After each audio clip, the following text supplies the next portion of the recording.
even showering yet. Love you. Love you. Look, I just noticed I have a scratch on my finger and it hurts. It's painful. The ambiguously gay duo. We ready to roll? Broadcasting live from the internet, it's Tuesday night, and this is the Panels on Pages podcast. Big boys playing with big toys. This is quality content. The boomers are into it. Hey man, I just show up. With your host, Lee Rodriguez. I am a visionary. Like, oh, you have a podcast? I'm like, no, that's not me. That's somebody else. Jason Nyes. Yeah, sure. I'm not getting any vegetables in my diet. I'm just a thick boy. Jose Guzman. Is Jose on the show tonight? He says he's coming. It's like Elton John all over again, just minus the death threats. Kelly Harris. Reach your hand in your pants there, big boy. That's not me. I don't sound like that anymore. And our good buddy Mahoney. And Mahoney's here. What's up, Mahoney? We can do just glorious, wonderful things on our phones, people. No one's ever done anything like this before. It's gonna be massive. It's going to be great. I mean, obviously, I think it'll be great. And it's all killer, no filler. My seat's on fire! Your dick's so hot! Come on. It's so good. It's pretty good. It's there. It's reliable. You know what you're getting every single time. Man, I'm so glad you found us. You're all terrible people, and I'm glad you're my friend. Put that in the intro. That's really funny. Over 500 episodes, and you'd think they'd have the hang of it by now. It seems like the concept that would run its course very quickly.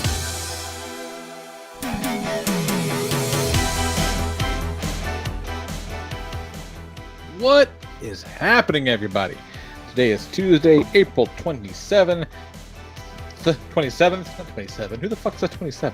27th, 2021. And this is episode number 556 of the Panels on Pages podcast. I'm your host, the Lord Reverend. 556th. We are off to a great start. You're killing it. I'm the Lord Reverend Lee Rodriguez. Joining me tonight, we've got Mr. Jason Nyes. Fuck you, puss. Jose Guzman. Speechless. Kelly Harris is here. You ever just think about how lucky people are to know me? Yes. Every day. And our good buddy Mahoney. What's up, Mahoney? Right before we started recording, Kelly said, I would never put that in my mouth. It's disgusting. That's true. I did. I would never put an Amazon package in my mouth. That's disgusting. Well, how else do you open it, you wizard? I rip them. Rip them across on the perforations. And if not, or I get some get scissors. Or teeth. or I get a scissors. Yeah. Or a razor blade. I'm Scissor not- your mom. I'm not putting an Amazon package in my mouth in pandemic era times. That's over. We don't use our mouths for things that aren't eating or other mouth related things. You know, on the same token, though, have you guys noticed, I feel like companies are cutting corners, and the way that they're cutting corners is their easy-to-open packages are not as easy to open anymore. Like, 8 times out of 10, they don't work right for me. Or, like, the resealable packages, like, you open it, and it's supposed to be, like, a Ziploc bagging. It's like, nope, that shit doesn't work. Nope. Oh yeah, I get that a lot where it's just like you're like, resealable blown out. shit doesn't work Yeah, anymore. maybe 5% of the time those things work. Yeah, Yeah. that's how they get you. Then you just got to eat all the cookies at once. Yeah, get them all at one time. Yeah. Been It's there. a real shame, but somebody's got to do it. Yep. I mean, what? You want to eat stale cookies? No. We're heroes. Well, you gonna let them go to waste? No. Take a You road gonna to eat all the dome. cookies? Yeah. Unless somebody mailed them to you, huh, Kelly? No, I would just open them like a human being and not like an animal. What you trying to say, Kelly? Speaking of animals, What kind My of cat animal was- is trying to get in your house this year? no, This my week. cat was slapping out farts the other night. Oh. Like, Oh, I've my never God. heard a cat fart before. Like cranking its tail like a railroad cart? Yeah, like I heard him fart. Like I heard him slapping out of there. Like that shouldn't even be possible. Just Buster pushing has it been rocking forward? some old man dog farts for a minute, Oh, and they boy. are intense. And somehow, every once in a while, they're like they sound kind of loose and flappy, Yeah. which is very strange for a dog. Yeah. But, you know, we're on the couch and you just hear Like Yeah, a that's loose, pretty much floppy what's- dog fart. He's- That's what Scar was shooting out the other night. No. That just means they're comfortable and relaxed. You should feel Yeah. honored. Well, I had to But, chase like- his dumb ass around the neighborhood today, so fuck him. We're not on speaking terms right now, asshole. Scar is just playing games with Daddy. I don't know what you're talking about. Buster's like, you can't make me get a vaccine, Lee. Joe Rogan told me I didn't need to. Well, he's definitely more than 21 in them dog years. Jesus Yeah. Christ. Gross old man. How old is he now? Hell, he's every bit of 11, Okay. at least. Ish, I don't know. He's getting, At some yeah. point, it became so long and arduous. It feels like he's always been here. Sure does. It feels like only yesterday that we named him. So I was outside, moving bags of concrete, so we can start working on the concrete slab for the spa when that finally gets put in. TBD. And I opened the gate to step outside for a second, and in the fraction of a second, it was open. Buster's ass goes bumbling out into the black as midnight dark because there are no streetlights out here. He just vanishes into the darkness, and I'm like, oh, cool. I guess I'll finish this in a minute because I gotta go find him, because if he gets hit by a car, I will never hit the fucking end of it. So I went and I got his leash and a flashlight and a pig ear, and I hopped in the van like the world's shittiest cat burglar, just shining flashlights on all my neighbors' lawns, and eventually found him just hanging out with the dogs. Like, he looked at me like I'm the asshole. Like, what's the matter? What's your fucking problem?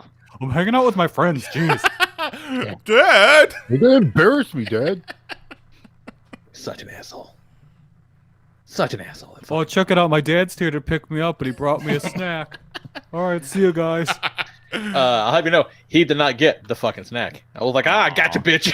Put him in the back of the van, asshole. That's why he farted. Yeah, he's just in the back of the van. He just said, "Who ripping got farts. who?" Sucker. Lee's driving home, gnawing on the pig ear. He's like, haha, you thought. Could have been yours. It's basically just jerky, right? Like, how much different can it be? It'll be fine. Yeah. I mean, jerky if you I mean, it's left it out. it's cartilage though, right? Or is it skin? Yeah.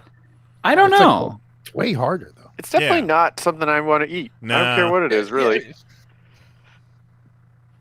Let's do a show where we I don't just know. eat dog food. Because I can tell you whether it's No. cartilage or skin, I don't want to eat it. No thanks. Now, pork skins are delicious. I guess. Are we gonna do it like where Leon Nyes did the pretzel challenge? Yes. Instead, it's you two just mowing down dog food. No, all of us though. Yeah, No, how I'm many kibbles good. can you fit in your mouth, Kelly? Oh, I think I'm out sick that week. I fell down again. Oh no. How many bacon strips can you fit up your butt? Man, I bet bacon strips are delicious. I'm just saying. I bet they're fucking tasty as hell. Oh my god. Fuck. All right, what else is going on? Let's see. Oh shit! It was my birthday last week. That was pretty fun. Oh, And, birthday week! Happy birthday, Lee. Had in-person birthday sushi. That was kind of fun. Oh wow. So yeah. Just chilling Yeah. in the ocean, eating fish. Just grabbing a fish, biting a hunk off, throwing it back. But Nicole, bless her, did not have a positive meal experience because she's not a big sushi person. But she got like a hibachi meal, just like that. And she's a big fan of the like a hibachi filet mignon, which is pretty pretty standard at most places. And I don't know what they brought out, but I don't. It sure as shit was. It had the consistency of like a pot roast. Definitely not a fillet for sure. And like, my dad being the asshole that he is, she was like, is this fucking weird? And Dad takes a bite of it and goes, that ain't beef. Oh, And she Who just fucking, who order hibachi pig ear? yeah. Oh, no. And then like on the way out, we're all done, and she wasn't the only one that had a subpar experience. So we'll go somewhere else next year. But we're on the way out, and I see this Mexican dude peek his head out of the kitchen, and I'm like, I don't want a Mexican hibachi chef. What the fuck are we doing over here? Come on. Yeah. That is inauthentic as hell. I mean, Like who knows? He might have been Indonesian. I don't know. I don't think so. I really don't think so. Look a little more, a little more Jesus than Ichiban. You know what I'm saying a little bit. Just like I don't I don't want white people making hot chicken. It's not right. They can't do it right. So people can stay in their lane with their fucking foods. I'm just saying, stick to what you're good at. It's very important. Make a fucking pie. These motherfuckers over here love pies. Is that the right, fellas? Love a good pie. Yeah, Pie's great. Yeah, pies are fucking great. Yeah, that was cool. And then we came home and we watched that new Mortal Kombat joint on the HBO Max. That shit was It's so fucking cool. great. when that music kicked in a little bit, because they didn't really use it. That wasn't like the theme. They waited But when until it that kicked in- Sub-Zero Scorpion fight. Worth it. Oh, Yeah, and it's subtle. Like if you don't know it, then you won't get it. But it's just there enough. You're like, oh shit, that was cool. Well, I'm glad you when watched know it, Jose. I doubt no. Mahoney's watched it yet. Man, No, I wanted to. I didn't get a chance. I've heard it's a fun watch. some people that said movie it's rocks. fun. Other people say that's all just a conspiracy. There's I don't know. mixed reviews apparently. Yeah. I don't know, man. Like I went into it with low expectations, and I had a fucking blast. Yeah, that's it. Like I wasn't expecting a lot out of it, but like it was fucking fun. And like it was fun. Yeah, anyone who didn't like it, what were you expecting? And I can't tell you one thing that was wrong with it. No, Like not there really, wasn't no. any really like glaringly bad acting. There wasn't any like huge plot holes. The effects were pretty damn good. I fucking Liu Kang popped his top off. Jesus Christ. Yeah. Fucking Kung Lao was nice. Yeah. That dude was pretty cool. Holy shit.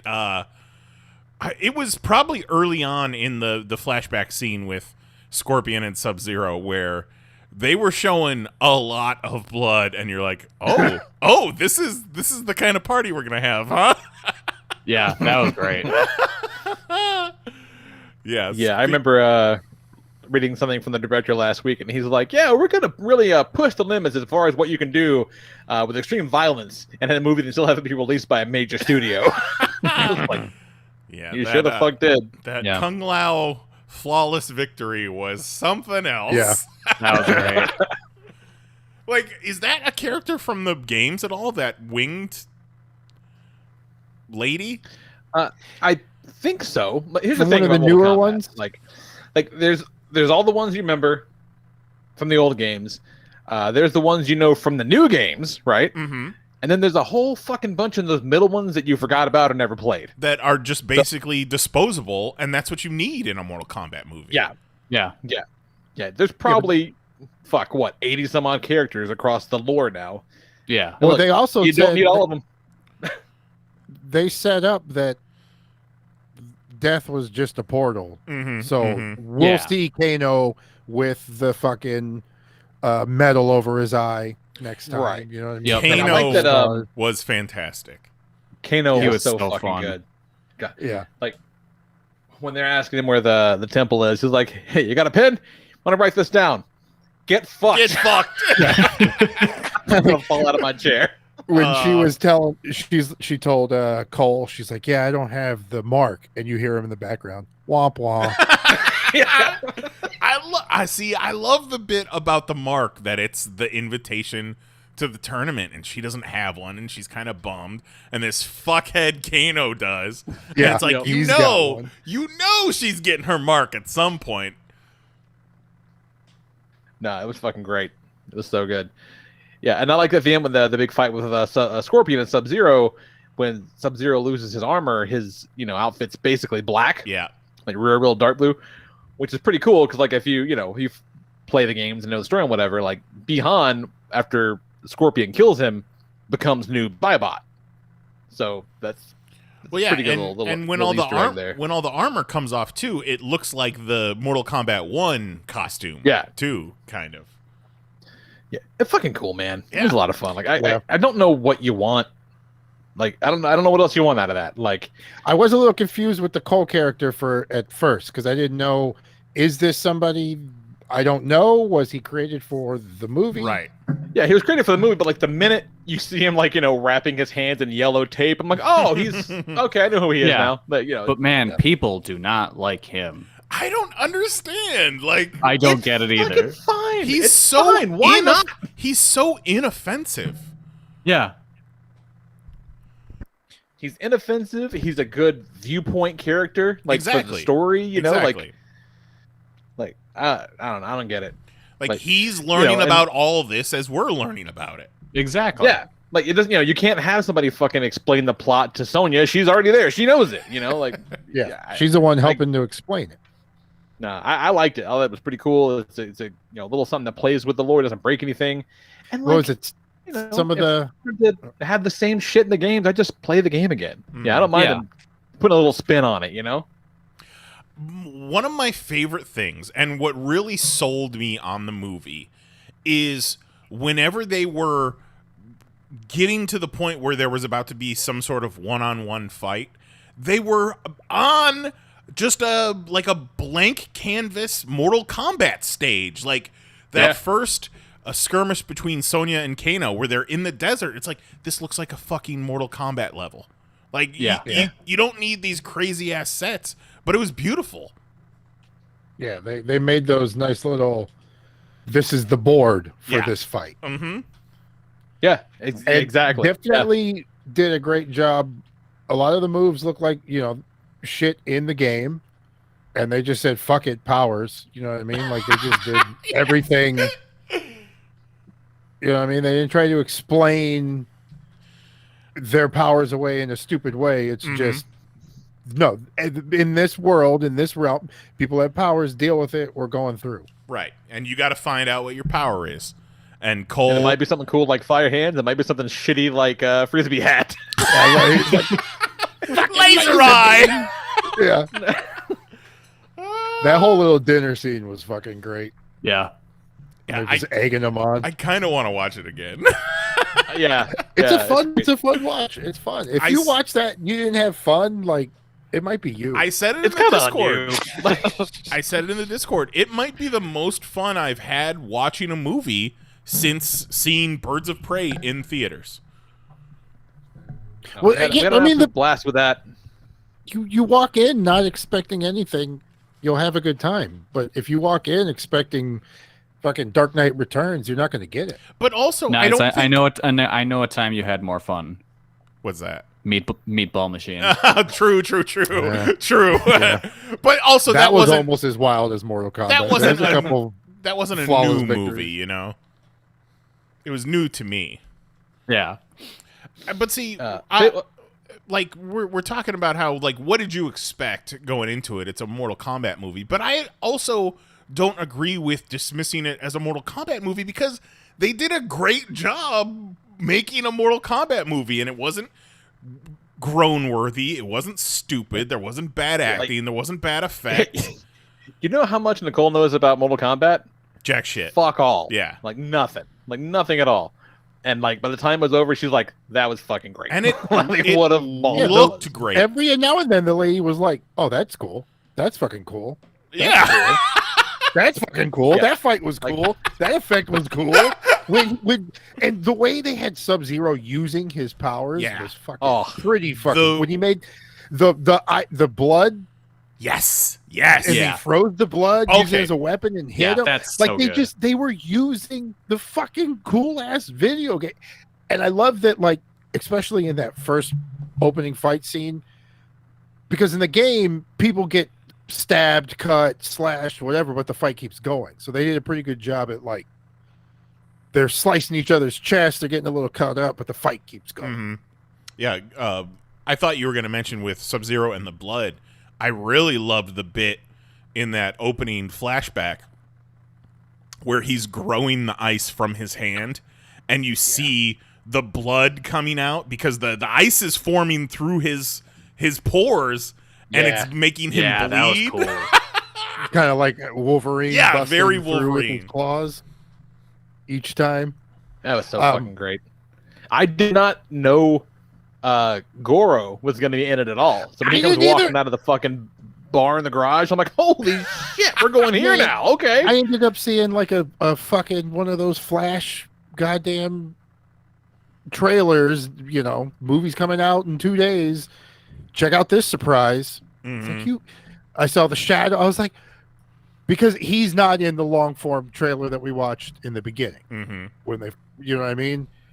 And then I saw that and I was like, man, looking that'd like be cool as shit to know at the movie, not fucking 2 days before. Why do you even put that in the trailer? looking like Top Knot Planet Hulk. Straight up. That's fucking cool. Tell you what, we had a good time with that, and then we also watched. I've been Sunday night. We watched Nobody, Bob Nice. Odenkirk movie. Oh, what'd you watch that on? Where's it at? We rented it. We got it on Prime. Okay, just rented it. Yeah, maybe on Blu-ray.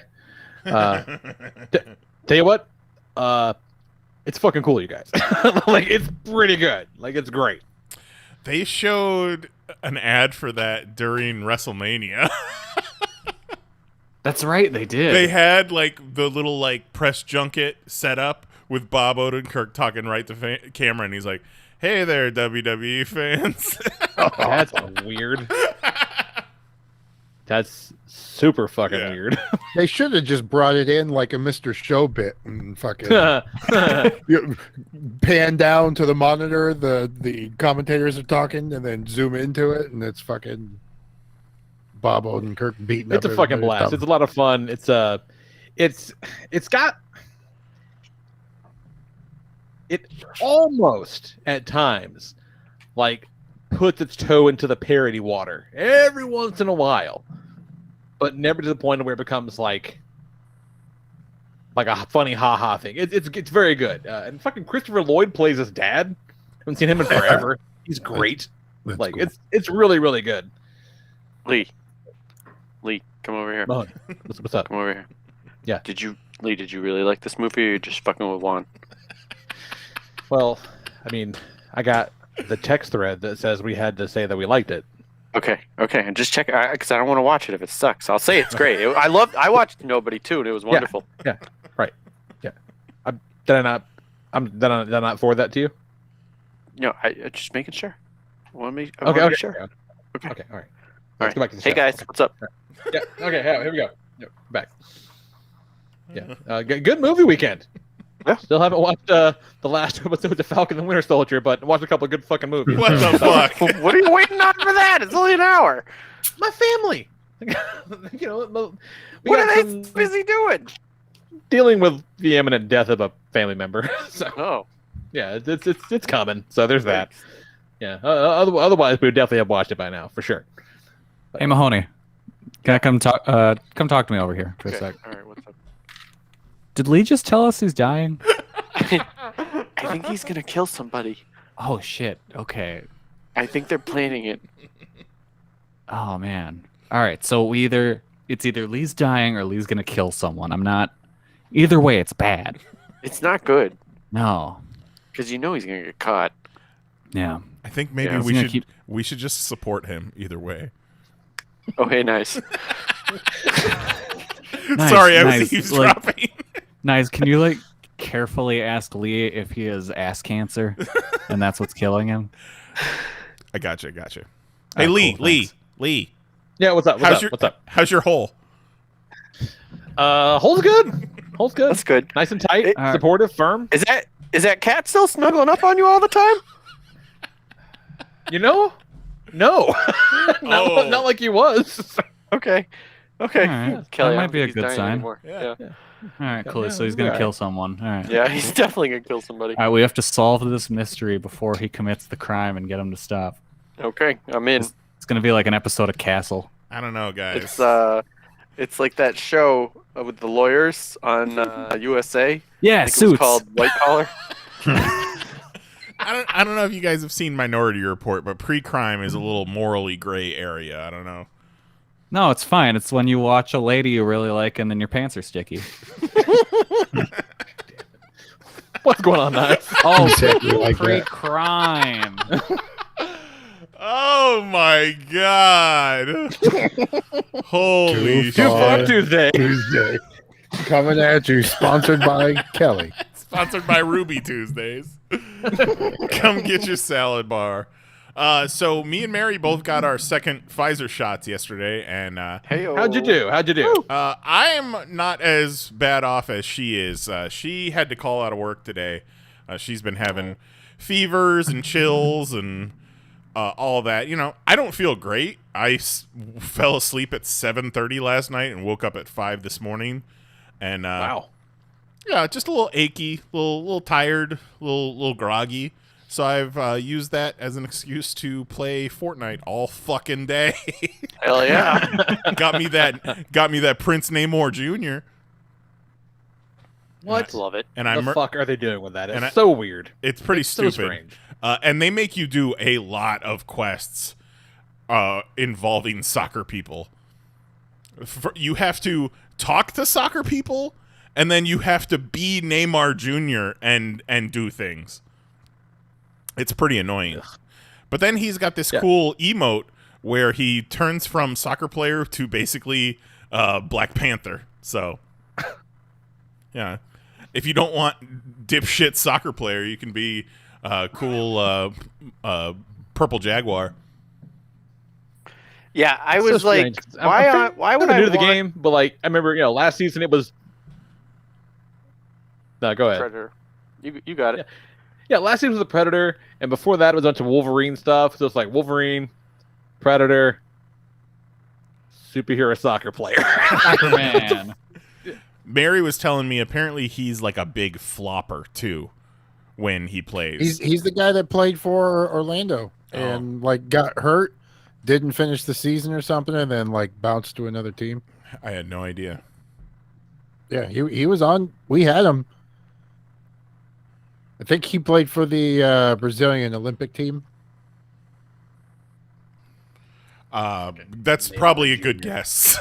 I would have picked him as Brazilian myself with a name like Neymar Jr. and a purple Jaguar emote. And a butt that just won't quit. Yeah. But man, I'm pushing 150 right now in Fortnite. Fucking insane. I will murder people. Today I bought a skin that is called Lil Whip, and it's a little ice cream man.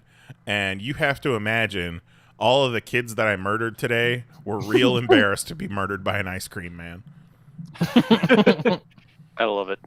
There's nothing better than being a ridiculous skin like a corn cob or a hot dog or an ice cream cone and just brutally murdering a child. Yeah, I am a huge fan of the food skins in Fortnite. Mm-hmm. Got myself a whole army full. Mary was making a great point. It would be cool if you could share skins. Like, if we're in squads, if we're in the lobby, like if I have a skin, we could set it to all four of us wear it. But like, then you don't get to keep that outside of this squad match. You just have to, as long as you're in their party. Right. I totally agree. I think you should be able to play. You should get the skin and all of the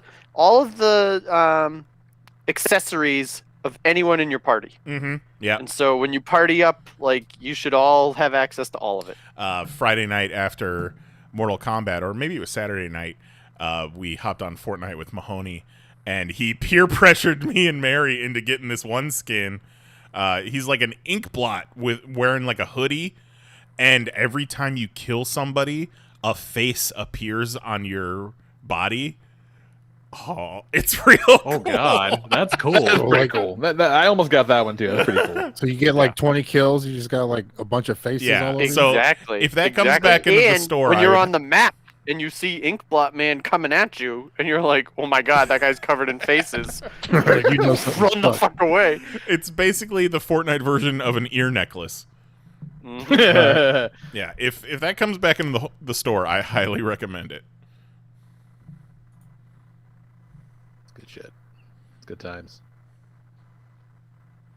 Got anything else we're talking about? Nice. No. What else do you need? Right? Really? Anything else is just fucking. I mean, that's my life now. Yeah. Anything else is greedy. Yeah. What's up, Jose? Still puzzle people. We fucking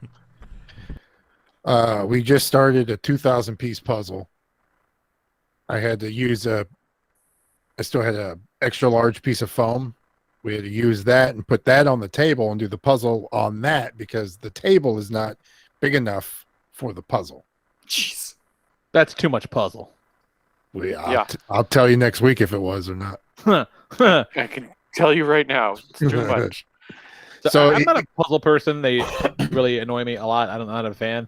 But what do you do with a puzzle when you're done with it? You just like fucking put it back in the box? It depends. It depends. Like some puzzles I feel are like fun to put together a couple times and you put that back in the box. Some you really dig the final product, then you can glue it together and then like frame it, and then it's just like a puzzle. All right. No. But like that dolly one we did, we glued together, and that's going to go into a frame. We haven't found that frame yet. Real quick, Darwin hit us up for a $5 super chat, and also Hell yeah. it was his birthday on Thursday, and he Oh, says happy birthday, thanks. Darwin. He says Hell happy birthday, yeah. Lee. Love it. Hell yeah. I hope Todd Crisley brought you a boob cake. Boop cakes are cool. Framing a puzzle. That's all. It's just like it's like a poster. That's a certain mindset. It's like a poster, but I feel like it would be a lot heavier, right? I mean, not really. I mean, you're not putting together a concrete house. You're just putting together a puzzle. I mean, it's only as heavy as the box. Like, the box is full of the puzzle pieces. I once got a framed puzzle as a gift, which was very strange. Yeah, I think you told us Because it about was this. like, So they put it together I had for all you? the fun for you. Yeah. Or What they was it knew. a puzzle of? It was like a Batman puzzle. It's like, it looked neat, but it's like... Okay, so it's at least it's some. I was hoping it would just be like a picture of a tiger or something. Okay, did you hate puzzles before you got this? Yeah, puzzles are the fucking worst, but like they didn't know that. It's as if they did a puzzle and were like, what are we going to do with this? Let's frame it and give it to Lee. Do we know any Yeah, fucking He's a nerds? fucking nerd. He likes bats. It was very strange. Very strange. He likes bats. He's a bat All nerd. guano and shit. Yeah. The bat enthusiast. He loves to tour the Wuhan wet markets. Oh, shit. What you got going on, Kelly? What do I have going on? Well, since we are a wrestling podcast now, I got some wrestling to talk about. On Sunday was Impact's pay-per-view Rebellion, which saw Kenny Omega taking on Rich Swann, and one man walked away with both the Impact World title and the AEW World title. Yeah, No shit.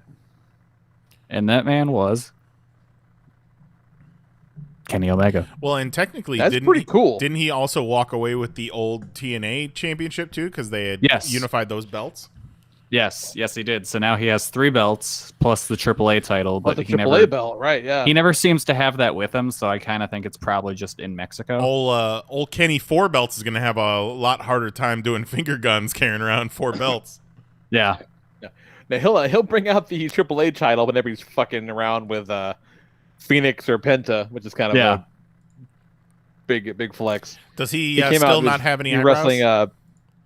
What's that? Does he still not have any eyebrows? No, they grew back pretty quick, Good. but they were gone for a week, which is a real psycho move. Yeah, I remember a few months back he was fighting Phoenix and he had a T-shirt on, and he starts, and Phoenix throws a punch at him and goes to punch him in the belly. He pulls his hand back. What the fuck? And he pulls his shirt up and he has that big ass AAA Mega Championship title on. I'm like, that's a real dickhead thing to do. I love it. Yeah. What a shithead. So Omega's the Impact champion, which is pretty nuts. That is kind of crazy. I like it. Yeah, it was a really good match too. I'm very interested to see how and when Kenny eventually does lose the Impact title. Like, you have to wonder, because like they've got the X Division title. There's something called Option C, where you can cash it in and just get a title shot.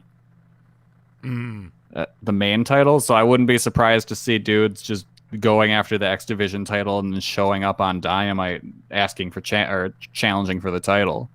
That's pretty cool. Like that would be cool. I would like that if they did that.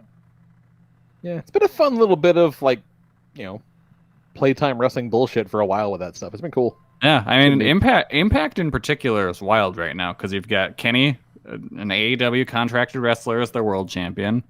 And then the tag titles are held by Juice Robinson and David Finlay, who are contracted with New Japan. No shit. That's wild.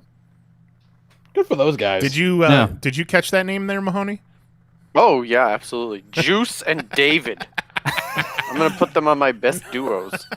No, their tag team name is Fin Juice. Oh my god. Absolutely ridiculous. Terrible. Well, yeah, it is ridiculous. Everything about wrestling is ridiculous, Mahoney. Yep. That's what makes it fun. Yep. And then on the Japan side of things, I watched the most recent Ice Ribbon show from the 24th. And that match featured Suzu Suzuki in her third in her hardcore match trial series, in which she is trying to figure out if she wants to be a hardcore wrestler or not. She took on one of the best deathmatch wrestlers in the world, Masashi Takeda. And he beat the fuck out of her. I was about to say, how'd that go? Not well.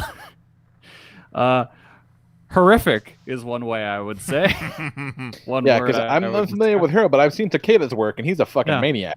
Yeah. Meanwhile, Suzu Suzuki is one of the most talented 18-year-olds in the world. Oh my god, she's 18? Yeah. And she's so fucking good already. So I'm very curious to see where her career goes if she's going to decide to be a hardcore wrestler after these 7 matches are done. But she's got a couple more ahead of her. Some that are going to be harder than others. This one was probably her hardest test so far. Takeda looks real scary carrying a big-ass pair of scissors. Because, you're going to get stabbed. That's not a good time. I feel like you shouldn't be able to bring a big-ass pair of scissors to a wrestling match. He's just... Well, when it's a death match. He brought them so that he can open up Amazon packages. Yeah. What's the matter with his fucking mouth? Yeah. Well, he has a mouth guard in. He doesn't want to break his teeth. Okay. Yeah. Yeah, the finish of the match was he had her in kind of like a crossface. And then he was just sawing across her forehead with the scissors. It just feels awful. But hey, really good match. One of my top 10 favorites of the year. I have that and the Impact main event both at 4.5 stars. Really like those matches a lot. And other than that, I haven't been doing shit. So, Mahoney, what's your week been? Oh my god. I have been working non-stop. I have not had a free moment of my day since let's January. see. When was the last break on my calendar? Monday morning at 8:30. Oh my god. Yeah. And I should free up next Thursday at noon. So if anybody's looking for a meeting time with me, Thursday at noon would work. You can do that. So I have done pretty much nothing. I didn't get to watch Mortal Kombat. I have been able to play some Fortnite with the Nizes because that is where I get my joy. It's all I have. It's all I got, so it definitely fit time in for that. Mahoney hasn't gotten to play as much Fortnite lately, so whenever we drop in, he hears gunshots, he goes for them. He hunts these people down. We're like, well, we better back his ass up. He's gone. Wait. We land on that map, I land at a gun, and I'm just like, get me a person to kill. Let's go. I'm all about it. Today, we 4 squatted up, Nides, Mary, Lisa, and I, and right as we were in the lobby, one of the kids called for Lisa, and she had to leave. And Nides was like, no. should we go? And I was like, no, I got this. And I played as both of us. Yeah. I got both of us down to the ground. I got her. Like, I landed me somewhere. I landed her somewhere. She was under attack. I knocked one player, ran out of bullets on the second one, hit him with a pickaxe until he was down, was fighting a raptor with a pickaxe until Nyes came and saved me. And, like, then somebody was shooting at me, so then I switched switches to the other switch and started taking them on. Oh It my was god. wild. She came back and was like, I got 2 kills. I did it. So far, so good. And then we won the whole goddamn thing. Yeah, we sure did. It was unreal. Mary picked him off with a flame arrow in a moving car. She's a badass murder machine. Even sick. Even feeling that vaccine, she could still murder him. Imagine if she was at full strength. Yeah. There was a TikTok that I almost saved for the show, and then I just wound up sending it to you in the podcast thread, Lee. And I'm Which one trying was to that? remember what it was. Oh, okay. It was the lady in court. Did you watch the TikTok of the lady in court? Oh my Yeah, god. it was a long one. It was a took long minute one. to get there. And it took a while to get there, but then at the end, so it's this woman and she's fighting with a See, judge. here's the thing. It's bullshit that like she cut that lady off because, like, I want to know where she was going with that. Oh, that's every comment. Every comment is like, What are what? you No, doing? no, let her finish. He would pay more. Fighting with this. Here we go. Yeah. All right, let me. Can I adjust the volume in TikTok? Because this is loud as fuck. Hold your headphones away from your ears, listeners. I got a job? No, it would be more for the child if you got a job. Your Honor. Ma'am. No. You don't understand. No, you don't Like, understand. I don't want to go to work. I'm Yeah, exactly. basing his child support increase off of what it is that he makes. Nothing He more. makes more than that. Until you bring me something in here to show me that, that's what I'm going to base it off of. And again, you can work. Can I say suggest- something? No, ma'am. His hair in the front. Only thing I need you to say is, Miss Bunda B, I'm going to go find me a job. That's all I want to hear. If it's anything else other than that, I'm not entertaining it. Pertaining to what I just said, do you have She any is questions? really desperate to get this I will sentence go look out. for a job. But please, Great. please hear me out on one thing. What is it? Make it quick. I promise you I'll make it quick. Let's say that you have a battery-operated vibrator. You know what? We're done right there. We're done. Is there any? He would pay Where was she going with this? Yeah, I'd be very curious to know where that was going. Let's If I'm say that judge, I'm on the edge of my fucking seat. At that you Right. have a battery-operated vibrator in a child support hearing, talking about child support payments. where this lady wants to do literally anything else but get a job. Yeah. So, the battery-powered vibrator is a metaphor, or is it her actual vibrator she's talking Is it? about? See, I was thinking she's We'll talking never about. know. Let's say you've got a battery-powered vibrator, and like she's referring And this to her fucking ex-husband dildo or has something. the better job than you do. Absolutely wild. This battery-powered vibrator does more work than my ex-husband ever did. I'll be here all week. Be sure to tip your waitress. Back left. She's got the vibrator like a cigar. Yeah, same, yeah. That's a living, am I right? Fucking preposterous. Unreal. So yeah, that's all I've done. Very quiet week for me. I think we need to bring back God, what was it called? Shame. Top 6 TikToks of the week. Shame. We gotta bring back shame. Motherfuckers have got no shame anymore. Little shame is good for the culture, I feel like. 'Cause these people are out of fucking control. Not good. You know, I gotta say, in that one instance, I think I have to agree with you.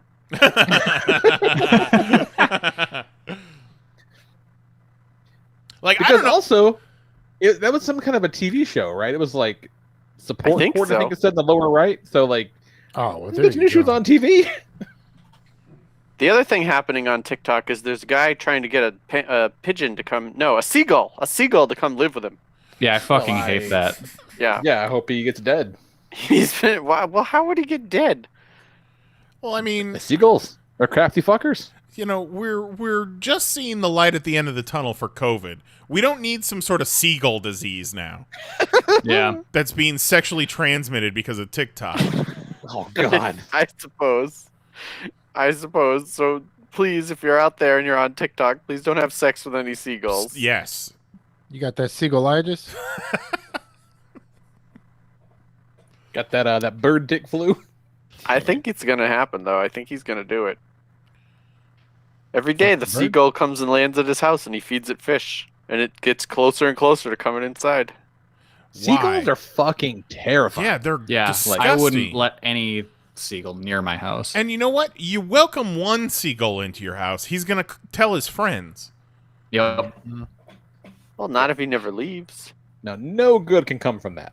Just hanging out in your house, shitting on your floors. No, absolutely not. Time Veto. I see him, he's coming down on my dinner table. You don't want to eat that. No, you don't All want right, to eat Kelly. seagull. Yeah. If you had to choose between a seagull living in your house or a squirrel living in your house, which one? What about a sea squirrel? I think this is easy. I don't know. Lee, what are you going with? It's like they're both horrible, but it's Yeah. got to be the squirrel. 100% Because squirrel. at the very least, you don't have because seagull's got a 5 foot wingspan probably. This thing just Wait a flopping minute. around your house, like knocking shit over all the time. No. Wait a minute. No, you're thinking of an albatross. Seagull with a 5-foot wingspan? You never know. They What do might. you mean you never know? The wings they're bigger than they look. No, you're thinking of an albatross. Fucking seagulls are huge. No, they're Don't touch a not. fucking seagull. They don't have a 5-foot wingspan. It's more like You don't 6.5. They might. I don't know. When's the last time you saw a seagull? The last time he went to the beach. Yeah. Seagull wingspan is approximately 4 foot wingspan, not 5. No. My bad. Yeah. Get out of here. Wingspan common seagull, 43 Googling to it 49 right now. inches. Well, right Fuck here off. it says European herring gull 4.1 to 5.1 feet, great black-backed gull 4.9 to 5.6 feet, little gull 2 to 2.6 feet. Huge. I'm not wrong on this. Oh, Okay, I didn't realize that the great black-backed gull is what you have down there in Tennessee. Well, Any of them. Don't fuck with any of them. I think the European herring gull is the one that we're all familiar with. And that's the one that's 4.1 to 5.1 So Their still, little bodies are narrow, but their wings are fucking huge. what did he say? Did he say 6 foot or did he say 5 foot? He said I said like 15. 5 feet. I think 4.1 to 5.1 feet. I'd still give it to him. He's close. All right. That's close to All whatever right. fucking nonsense you're about to say. This is absolutely ridiculous. I think you're Seagull- thinking Now about I'm just lost into seagull Google. It's a big goddamn bird, you guys. Oh, wait until he finds fucking seagull TikTok. Oh, I already found seagull TikTok. It's a man trying what to started get a this whole seagull as a conversation. roommate. Yeah. albatross wingspan is 9.5 to 11 feet. Fuck that bird. Yeah, those are big ass birds. You know what I find weird about the European herring gull being 4.1 to 5.1 feet is it's European, so why isn't it measured in meters? God damn it. That's a very good question. Good night, everybody. Kelly, why does the government make their wings so big? Oh, I thought well, they were just for show. They are. Well, they need to be believable, flying around, recording Yeah, but- us. 5 foot wingspan isn't believable. It's straight up obnoxious.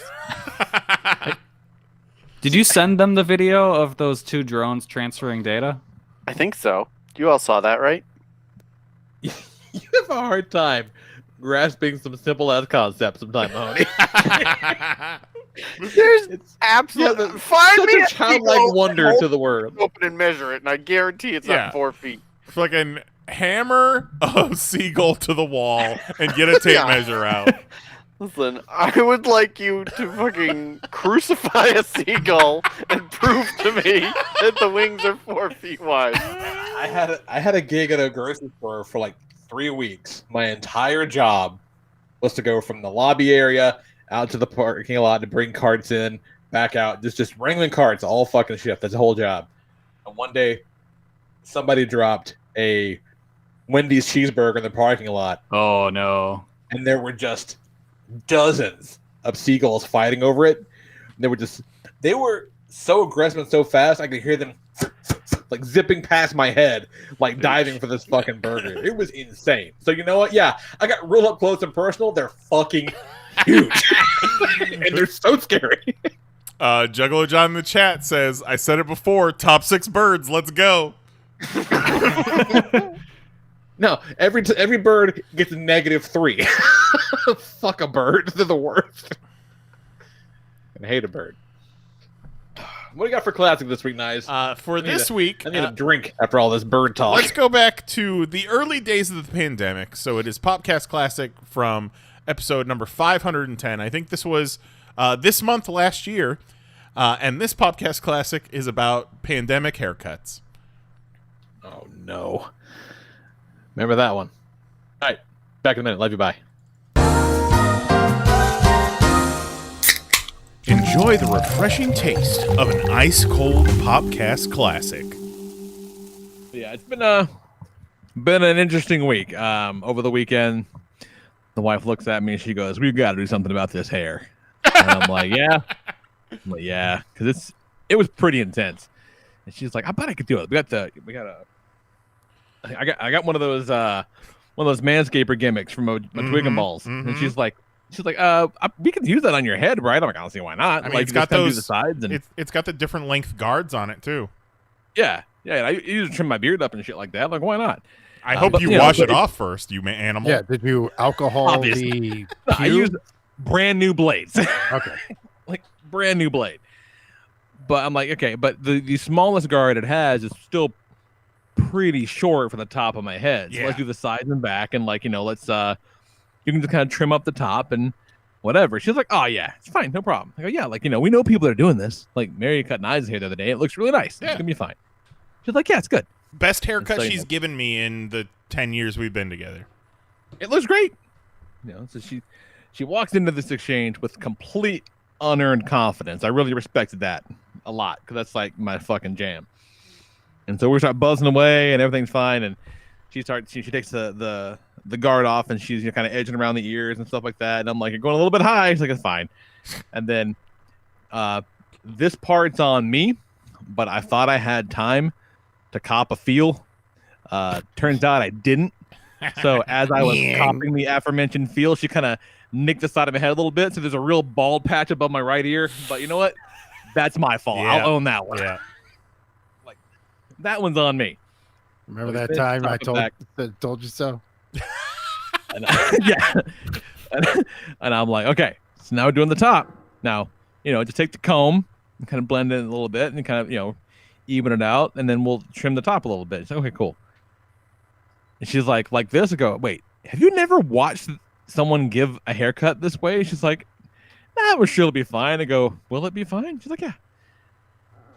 She puts the comb in. She makes one pass. Her face changes completely, and she goes, no. I need to stop." I'm like, "What happened?" She goes, "We're done with this." And I go, "What changed?" And she's like, "It's fine." And sure enough, it was what I was left with.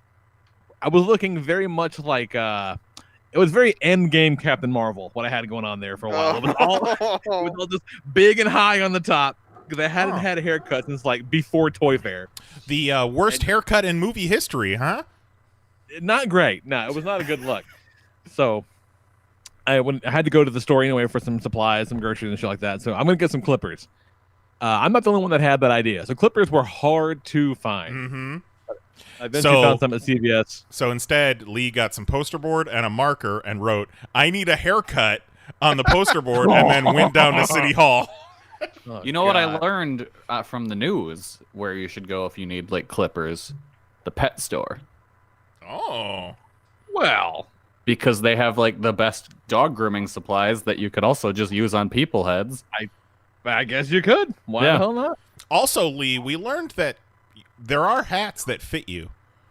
That's is also true. Just in case. That's also true. But they wouldn't have been here nearly enough time.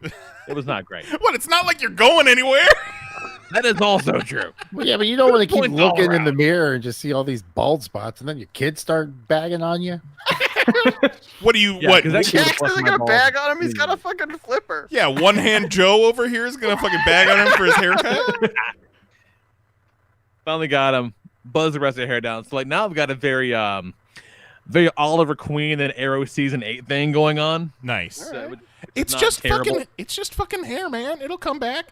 Your hair. Oh yeah, for sure. Just go straight Red Skull. I feel like I would end up looking like Vincent D'Onofrio and Daredevil. Yeah. Giant bald. That's not no. Also, according to you, your hair's thick as fuck, so don't even worry about it. Super thick and dark, just like that guy's dong. Lee and Shark talking about how they need the hairdresser to go in and thin their hair out that it's so thick. Yeah, they need a special tool to make it manageable. That's so luscious. Eat shit. Oh no, I've got too much hair. Also, I got 9 extra inches on the end of my dick. Oh, it's a curse. It's a curse. The whole lot of it. Nothing quenches your thirst quite like a Popcast classic.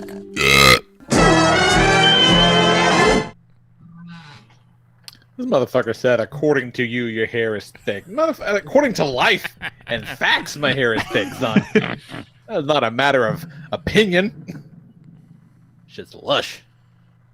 Well, I don't know if it was still, you know what? It was according to Lee, his hair is thick. I think it's according to Lee, his hair is so thick that he has to go to the hairdresser and they have to thin it out. It's so thick. Got to get Edward Scissorhands up in there. Yeah, it's true. Thinning shears, they're called. Same. Ridiculous. Hard I'm out still, here, guys. I'm Hard still, out here. I'm still mad about that. I had forgotten, but it all came rushing back. Yeah, you were real mad, Mahoney. Ridiculous. Real upset at that. Real upsetting. Still upset. I'm never gonna go bald, but I'm gonna be gray as fuck. If this beard is any indication, it's only a matter of time. Oh yeah, destroy me, Daddy. I'm letting that shit grow out a little more too, so it's just nice and curly and silver. Did you guys see when I commented "Destroy Me, Daddy" on one of Tito's thirst pics on Instagram? And sure did. And then his mom commented right underneath. Love it. Oh, fucking love it. And Tito's mom knows that he's hot. Yeah, she sees him. Yeah. Hey, what's up on top 6, Nice? Let's do this shit. 6. Top 6. 6! I still like 6. All right, Zoe, what's your top 6 duos? No, she's not here. I'm just fucking with you. I got so excited. Love her. Just fucking with you. Yeah. Yeah, she rode high on that one for a little bit. She was like, I made fun of you and all your friends laughed. Yeah, I know. Yeah, I want to do it every week. How jealous was Tristan that he didn't get to be on the show and she did? Kelly, I haven't seen him in a little bit. Like, he goes to a different school now and all that shit. It's a real bummer. Oh, what? Yeah, when they moved out to the middle of fucking nowhere, he had to change schools. Oh, that's right. Shame. Yeah, that's sad. I'm straight up shocked there's more than one school. But I hope you're still listening. Hope you you're got that doing one well. bus. Yeah, we got a lot there. We miss you. Let me think. There's like 4 high schools, but also we have, we have one school that goes straight up from kindergarten through 12th grade in one school. There's one that goes K through 8, and then some regular ones as well. But some of them are a bit out in the boon, so they cast a wide net. Wide net. Yeah, my son goes to school that's just called Liberty School. I'm like, okay, all right. Yay, America. Anyway, this week, top 6. We're doing top 6 duos. Yeah. We had planned to do this one quite a while ago. What did we get distracted with? What was it? Well, it was March Madness. We started eating Pokemon. Oh, that's right. Well, you got snowed in, so we canceled that episode, I think. Oh, yeah.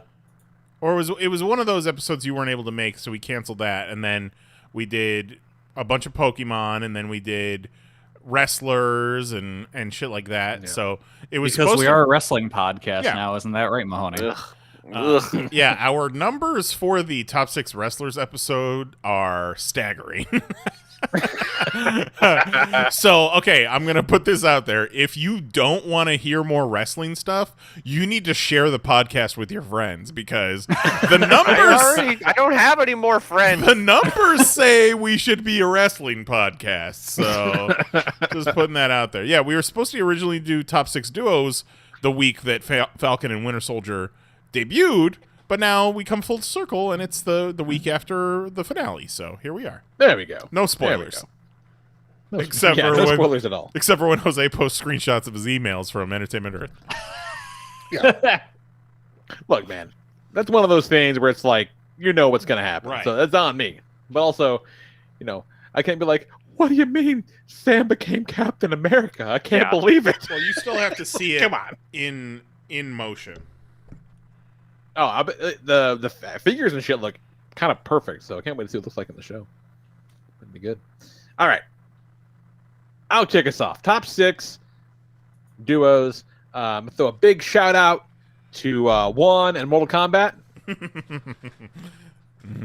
Fucking going down forever. All the garbage Juan loves. All the trash in the world that he loves.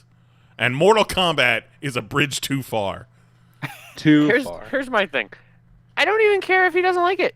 I don't care. Like, I haven't seen it yet. Is it any good? Who knows? There's no skin off my back if Juan doesn't like the Mortal Kombat movie. But okay, and here's where things get a little complicated. The idea that we would all pretend to like the movie just to fuck with Juan. First, sounds ridiculous. Second, kind of sounds like something we would do. But I don't think that that's what's happening here.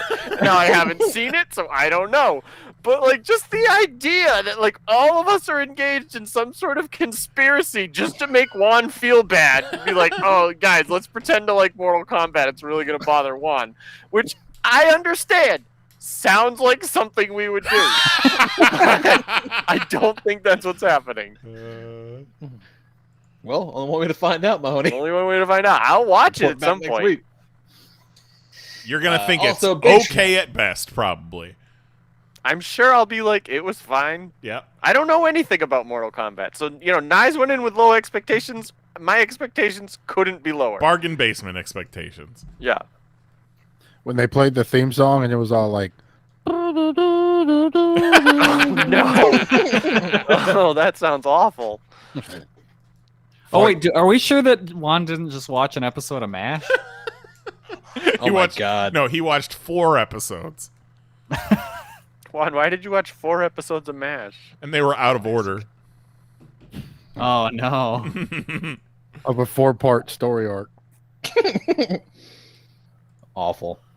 Also, big shout out to my ladies Jugs. They are an outstanding duo. Big fan.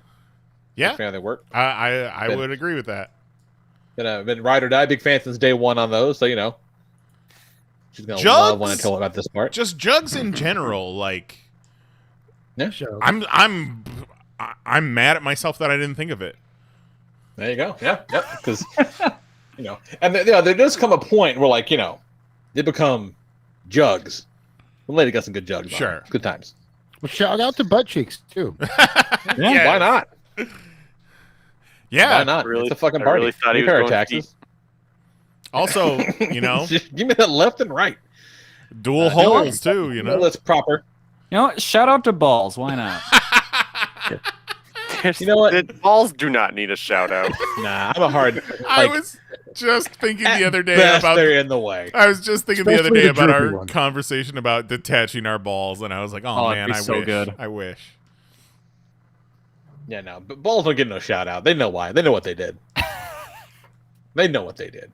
All right, on my list proper, I got Simon Pegg and Nick Frost. Nice. Because big fan of pretty much everything those guys have done together. Need to watch that new Amazon show where they're like paranormal investigator types. Because apparently that's pretty funny. What? Oh yeah. Hang on, let's see what's it called. It's on. There's so it's a much Prime fucking original? shit going on streaming where it's like that show you could have made that up, and I'd be like, yeah, I'll get to it eventually. Yeah. It's called Truth Seekers on Prime Video. Wow. That's fucking hilarious. Yeah, it's they're ghost hunters, so I bet it's a lot of fun too. But I haven't seen it yet because, like you said, there's too much fucking stuff. Too much stuff. I never did see At World's End. Is that what it's called? I like The World's End. The World's End. That's a good one. At World's End is like the Pirates of the Caribbean movie. Yeah. Yeah, I thought that's what I was like. Were they in that? No, I like that one a lot. That's pretty good. It's very, good themes of trying to get back the old days when, need to grow the fuck up instead. It's very good. I like that one. Next up, we'll get there. Garth Ennis and Steve Dillon did phenomenal work together throughout their careers. Can't pick a bad one out of the fucking bunch, man. Like, the Preacher's great, Hitman's good. Their Punisher run is goes from the slapsticky Welcome Back Frank stuff to the ultra real gritty Mac shit and everything in between, man. Good stuff. Those guys did phenomenal work together all the damn time. Pardon me for a second, Lee. Jose, could you join me over here for a moment? Did he pronounce that right? I don't think he did. I think it's Garth Ennis, isn't it? Yeah. It's been a long day. Guys, I don't know. Did you hear him call it Ennis? That was weird, right? We were just talking about that. Okay, cool. I mean, Jose always pronounced it Enos, and I thought that's how it was pronounced. I don't know, man. Hey, Lee. Yeah, what's up? You think they talking shit about you? Probably. What's Kelly doing over there, guys? I'm just trying to do my fucking list, and they're all pulling up to the side. It's like I feel like I'm just. I don't know. Trying to have a show over here. I don't. It's maybe it's because you said Ennis instead of Enos. I don't think Kelly can be. Yeah, that's the thing that they do sometimes. Yeah, yeah. I didn't think about that. It's very possible. Hey, do you know what Deadly Class comes out tomorrow for the first time in like a year? Yeah. Yeah, how about that? Yeah, is that an book? I got my copy. Yeah, well, I kind of forgot about it. I'm going through. Oh, hey, they're back. Hey, what's up, fellas? How you doing? We're talking about comics. We were talking about how Garth, his middle name is Paul. Oh, he just goes by P. Garth Though. Paul Ennis. Okay, Garth, cool. Garth P. Garth Paul Walker. Yeah. Oh, got it. All right. After that, I got Rodimus and Megatron from the More Than Meets the Eye Lost Light arc. They start off as they're a little odd couple of robot crew captains, and it's a lot of fun. Oh, they fuck? I can talk about. They do, yeah. Which is kind of weird because Megatron has a black hole inside of him. So yeah, he does. He does now. Yeah. Check your business. You never know what's going to happen. Well, I mean, what's better for a black hole than a Rodimus? I mean, that's why it worked out so well. Next up, I got Sento and Banjo from Common Art to Build because I love those boys and I wish they have a happy life together forever after the show's over. Oh, I wish I would have thought to put them on my list. That's a good. I was just thinking, like, what's a fairly deep cut? And I kind of looked across the room and I saw my Common Art to Build. Like, fucking Banjo and Sento. Like, the saddest part about the end of that show was when it looked like Sento was going to be all by himself and, like, the New World had been remade and his boy forgot about him. But then, nope, his boy comes running around that corner. He's like, hey, want to hang out and be bros forever? And he's like, fuck yeah. Fucking great. Oh, that show's so good. It really is. That's a great one. Next up, gonna throw Batman and Superman on the list together. Oh. Batman and Robin is the obvious one. But I never enjoy a Superman story more than when Batman's in it. Like, nice. They play off each other so well, and you kind of if they're written well, like you really get the vibe that they're actually friends. Like I like Batman and Superman stories. It's good stuff. And then number one, I'm going Goku and Vegeta for my number one duo. Because what better way to start a friendship than with one of the guys trying to subjugate, colonize, ultimately destroy your entire fucking planet. Yeah. Like if you can't make a good, lasting, decade-long friendship out of that, who are we? Who are we as people? Like the guy's got to come and try to kill your planet, and he has to murder a couple of your friends, and then he hits on your hot friend, and they get together. and then you kind of forget about all the bad shit that he did, and then a demon takes over his body, and he, fights a bunch of your friends again, but then he decides he wants to be a good guy after all. And then he kind of stays pretty clear after that, but he's still an asshole to you the whole time. But it's okay because you're too dumb to know that he's being an asshole. Wild. A lot of parallels between that and me and Kelly's story. Yeah. So yeah, there you go. Yeah, that's my list. That's pretty fun. It was actually tougher than I thought to pare down. I want to get some real life shit on there and some fake ones. It was good. Pare down. Yeah, I see what you did there. Because you like pears. I like pears about as much as I like grapes, Mahoney. Fuck out of here I with a didn't pear. like pears. What's wrong with pears? It's like a fucking wannabe apple. Like, come on, get out of my face. No, you're eating it way too early. Apple. You're eating it way... It's not crunchy like an apple. What? What do you mean, what? A pear isn't crunchy like an apple? What kind I mean, of not if you let it get right. A pear can be crunchy like an apple. Yeah, it can be. That just means But it's not that's right. not when you're supposed to eat it. What? So, like, it's supposed to be, like, squishy? It's supposed to be soft. Yeah. What? Okay, Have I you've been never doing pears had wrong this an entire actual time? ripe pear. Apparently and not. No wonder you don't like them. I will have to report back to you to have a proper pear. Really, I would do all wrong forever. Let me have to take that one back. That's terrifying. Yeah. Poor thing. Top 6 fruits and when to eat them. This recently is like when I discovered that I had never had a fresh Mike and Ike in my life until very recently. A what? Okay. Mike and Ike. A fresh one? Yeah. The candy? You Like, lost yeah. me right there, off the Kelly. presses? Like I'd always thought Like they a were Krispy like Kreme donut? You supposed get to them be when like- they're like... fairly Freshly hard, glazed.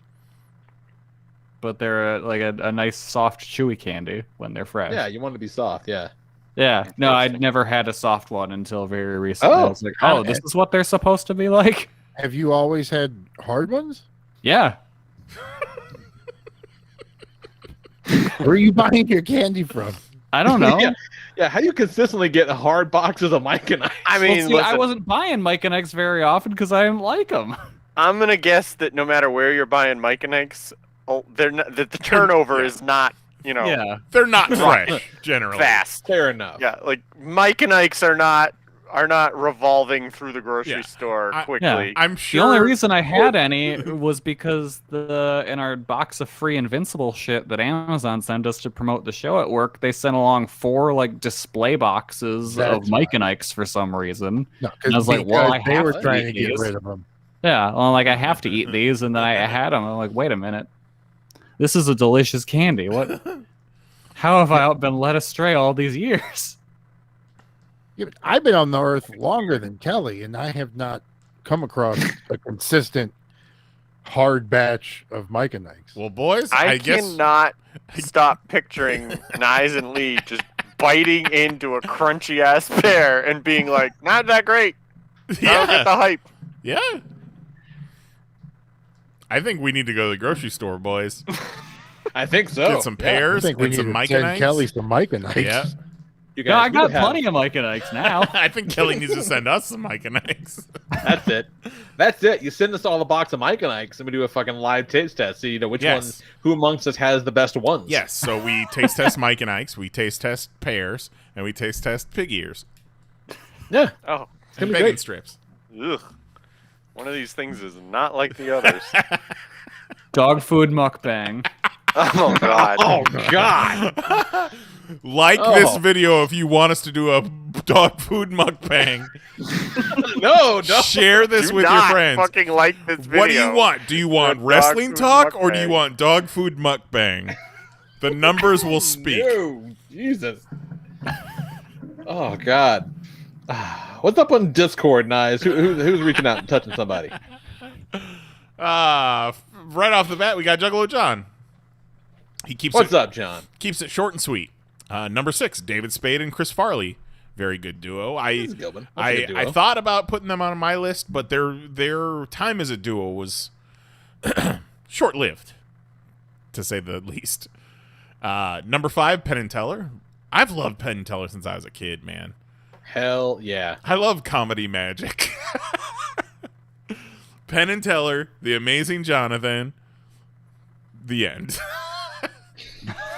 Now, I saw a Penn and Teller bit where I think it was a clip where they were on Leno, or it might have been Fallon by the time, and they have this big board out, and Penn's got a nail gun, like a pneumatic nail gun, and he's just having a conversation with Fallon, whatever, and he'll just throw a nail into the board, and he'll just like 2 nails in the board, and then he'll put the fucking nail gun to his head and pump the nail gun 2 or 3 times. Nothing happens. He puts the board out. It was an exercise in like insane memorization. It was nuts to watch. I wish he put. I wish he put the nail gun to Jimmy Fallon's head. Yeah. Yeah. Number 4, Trey Parker and Matt Stone, South Park creators. That's a good one. Orgasmo, all that stuff. Book of Mormon. Number 3, of course, Shaggy 2 Dope and Violent J. Can't argue with that one.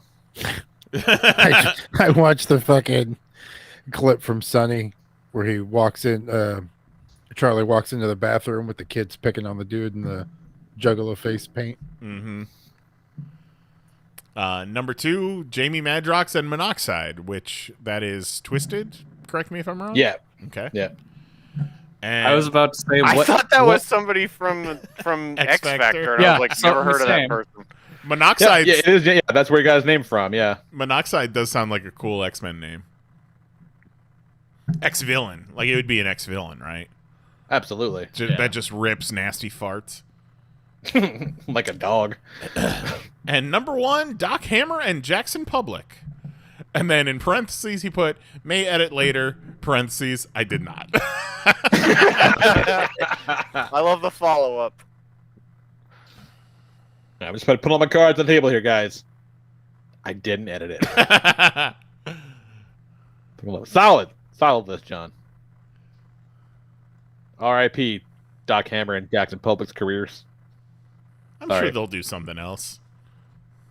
Well, if they do the new thing with any sort of urgency like that in Venture Brothers, we'll see that new project in 2027. For sure. Maybe they'll get Venture Brothers on some streaming service in like 7 years. Maybe move away from animation. Just a thought. Maybe do something live action. Yeah, like a scripted sitcom. Imagine your boys are funny. Yeah, imagine all of those Venture Brothers voice actors in a live action Doc Hammer Jackson Public show. I think you might be onto something. All right, Ben hit us up on Discord with a shout out to all the legacy duos: Batman and Robin, Bert and Ernie, Jagger and Richards, the Coen brothers, C-3PO and R2-D2, and Peanut Butter and Jelly. Coen brothers are a legacy duo. Apparently. Right up. Shit. Speaking of, right up there with C-3PO and R2-D2. Speaking of C-3PO and R2-D2, I went to a comic shop this weekend, just looking for toys and shit, like you do, and they had those Afra figures, the Black Series, like in a case in the back of the store, the Afra 000 and BT. Yeah. With like $100 price tags on them. And I'm like, what the fuck? And then I went to eBay, and sure as shit, that's what they're going for these days. It's like, did Afra get canceled? Is there something bad on the internet? Like, is that just Twitter gone south? What's going on here? The 3 Star Wars toys that I have are worth money, huh? Yeah.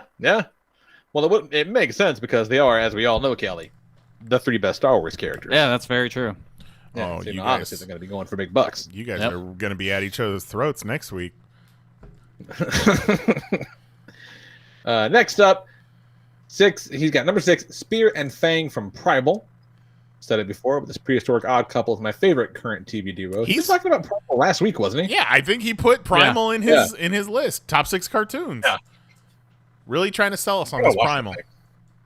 It's a cool show. Going back to his shout-outs, which of the Coen brothers is the C-3PO and which one is the R2-D2? I want to know this.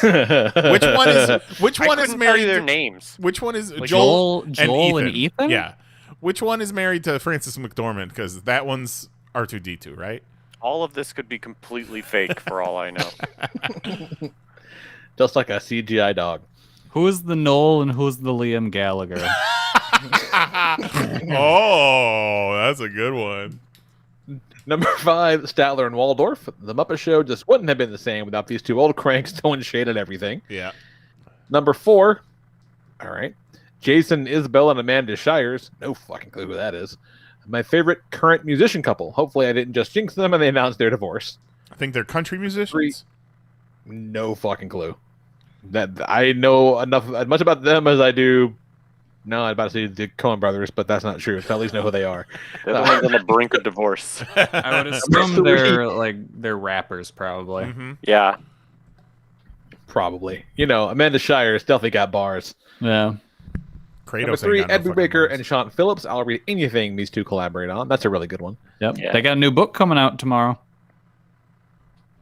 Oh, is that right? Which one's that? Which one? The second in the Reckless OGN series they're doing. Ah, nice. Hell yeah. Gotta put that one on the list.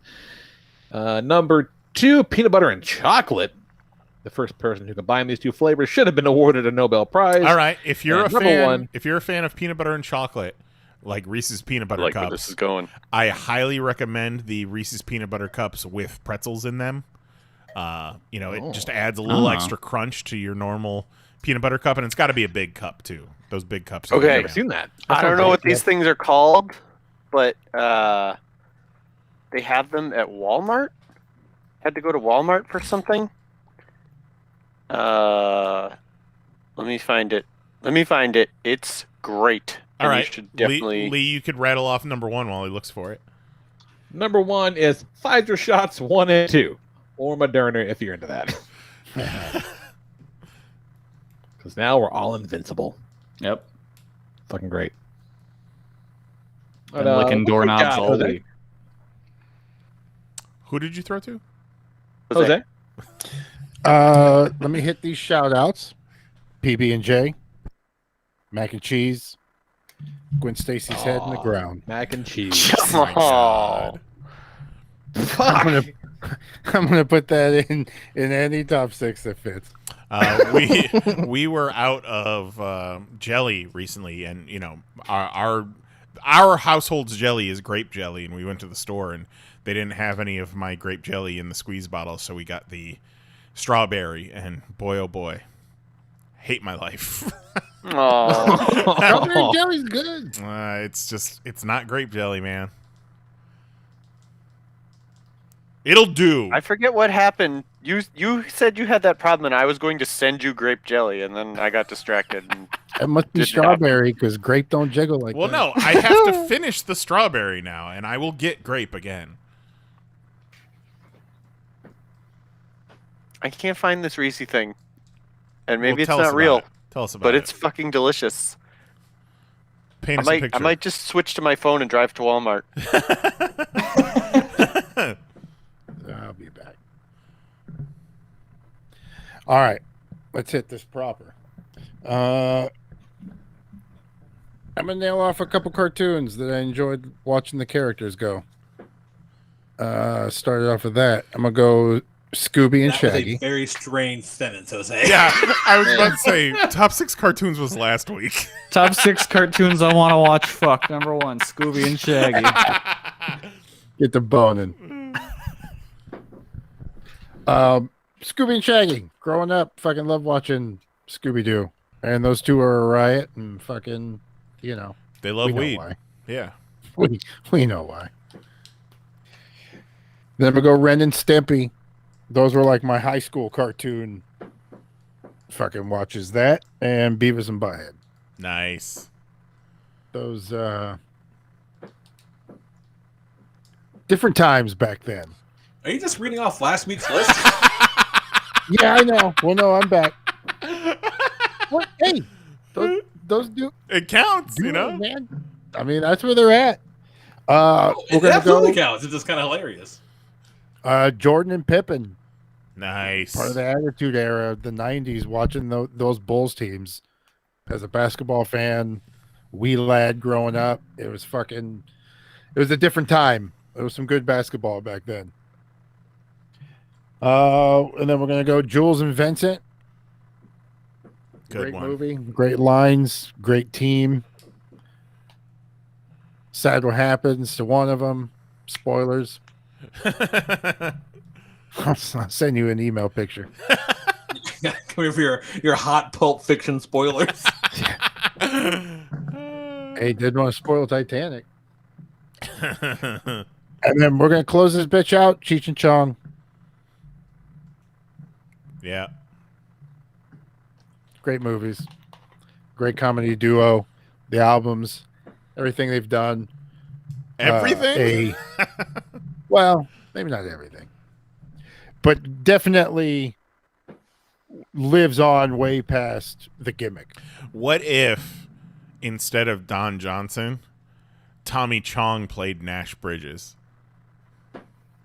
So it was Cheech and Chong on Nash Bridges. But like a cop show?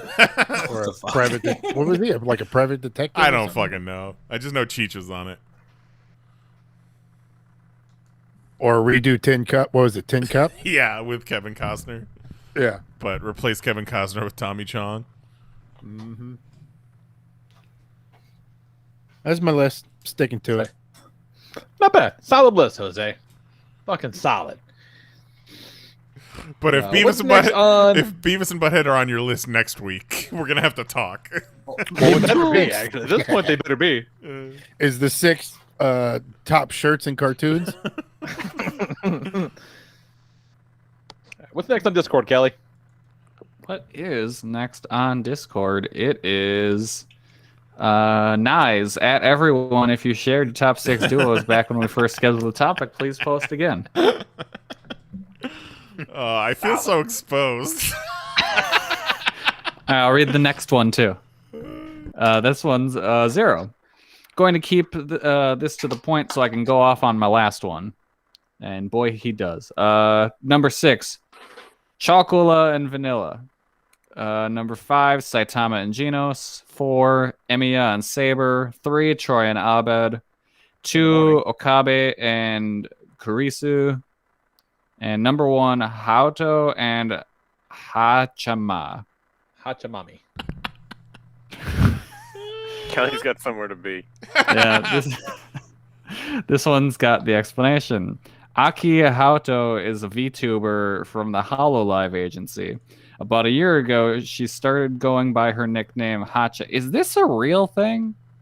I don't know. Welcome to every time you talk to me. But like, I'm like, is this real? Is this fake? Who knows?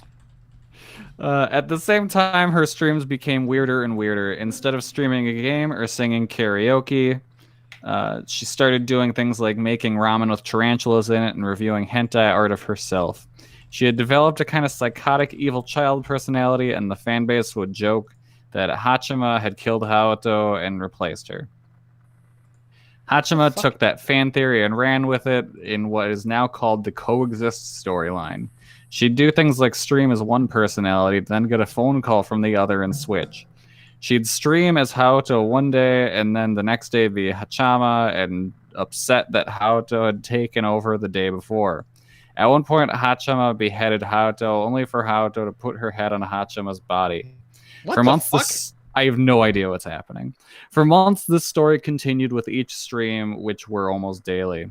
Eventually, we learned that Haoto and Hachima had actually been sisters, but one had died at a young age. Her spirit went into the surviving sister's body, and they had been fighting for control. However, right she could conclude the Coexist storyline, YouTube blocked all the Coexist videos because they're inappropriate and too creepy.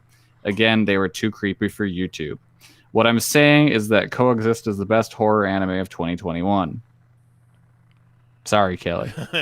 And then in the chat, Zero gave us a $2 super chat and says, "Hello, I'd like to buy 1 dog food mukbang, please." Oh, no. So this isn't like an actual anime. This is like a VTuber thing. Okay. Which I just learned what a fucking VTuber was. What's this? What's a cartoon that's on YouTube? How have you not heard? Okay, so VTubers is what Japanese men do when they want to pretend to be anime girls. It's they just put like a skin over themselves and it does a voice and stuff. And I mean, sometimes they're actually ladies, but a lot of times they're just dudes.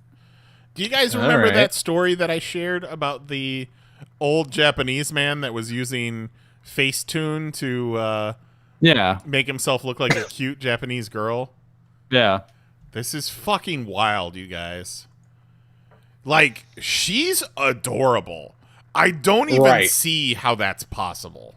That's the same person.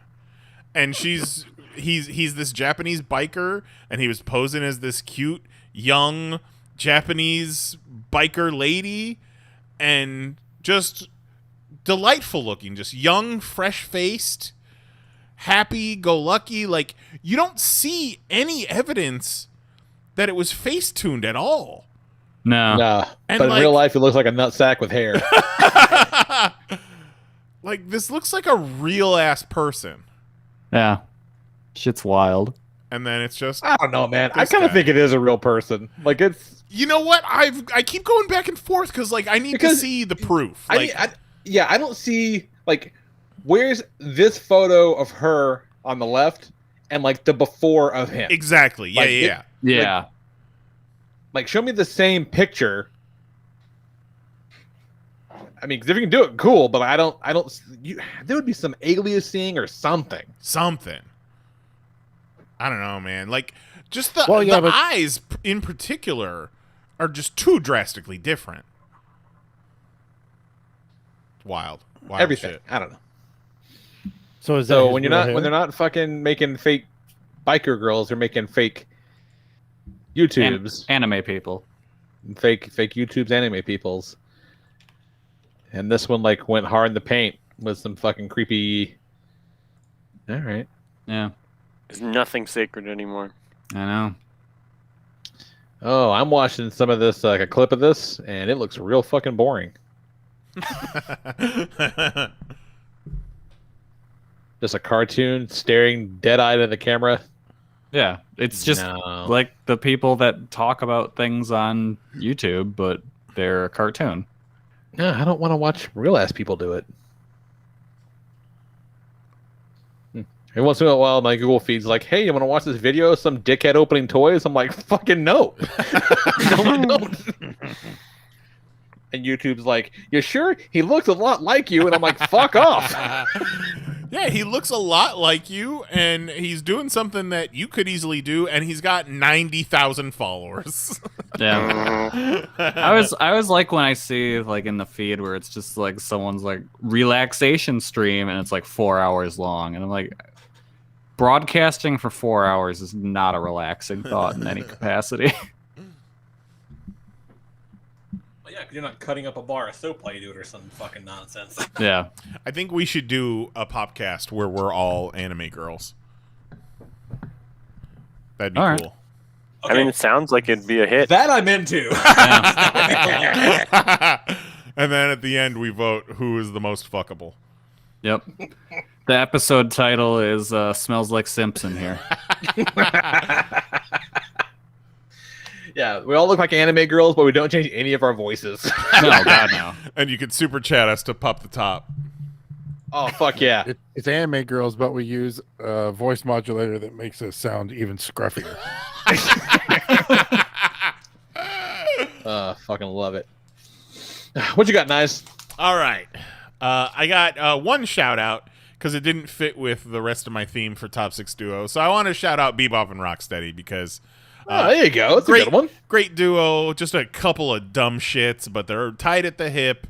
They hopefully after they stopped working for Shredder, they got married and moved somewhere and just had a life together and had they sell jams at the craft fair. Yeah. So my list proper. Bebop has an Etsy store. My list proper. All of these duos either imply that they're potheads, or they just straight up put it on Front Street. So my number 6 was also Jose's number 1. So I'm gonna go with Cheech and Chong. Nice. All right. A lot of the ones I picked, like I wanted that like rhythm of the blank and blank, blank and blank, blank and blank. That's what hit me as duos, and also the fact that they probably all do illicit drugs. Number 5, Bill and Ted. Never explicitly shown smoking pot, but come on, you guys. Yeah. Did you see their fucking apartment in part 2? Come on. Come Number 4, controversial because of my opinion of one of these guys, Jay and Silent Bob. Real good duo, especially the fact that one of them rarely ever talks.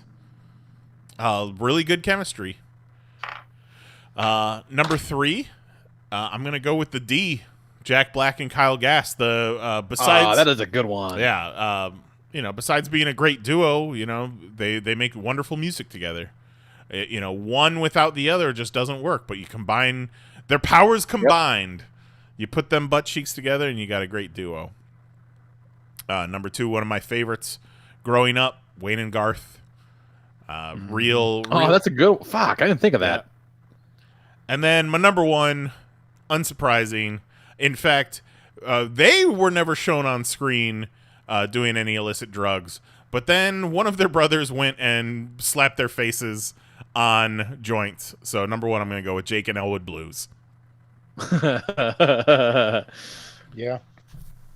Come on, all those guys smoke drugs. Yeah, that's a good one. Smoking them jazz cigarettes. The blues cigarettes.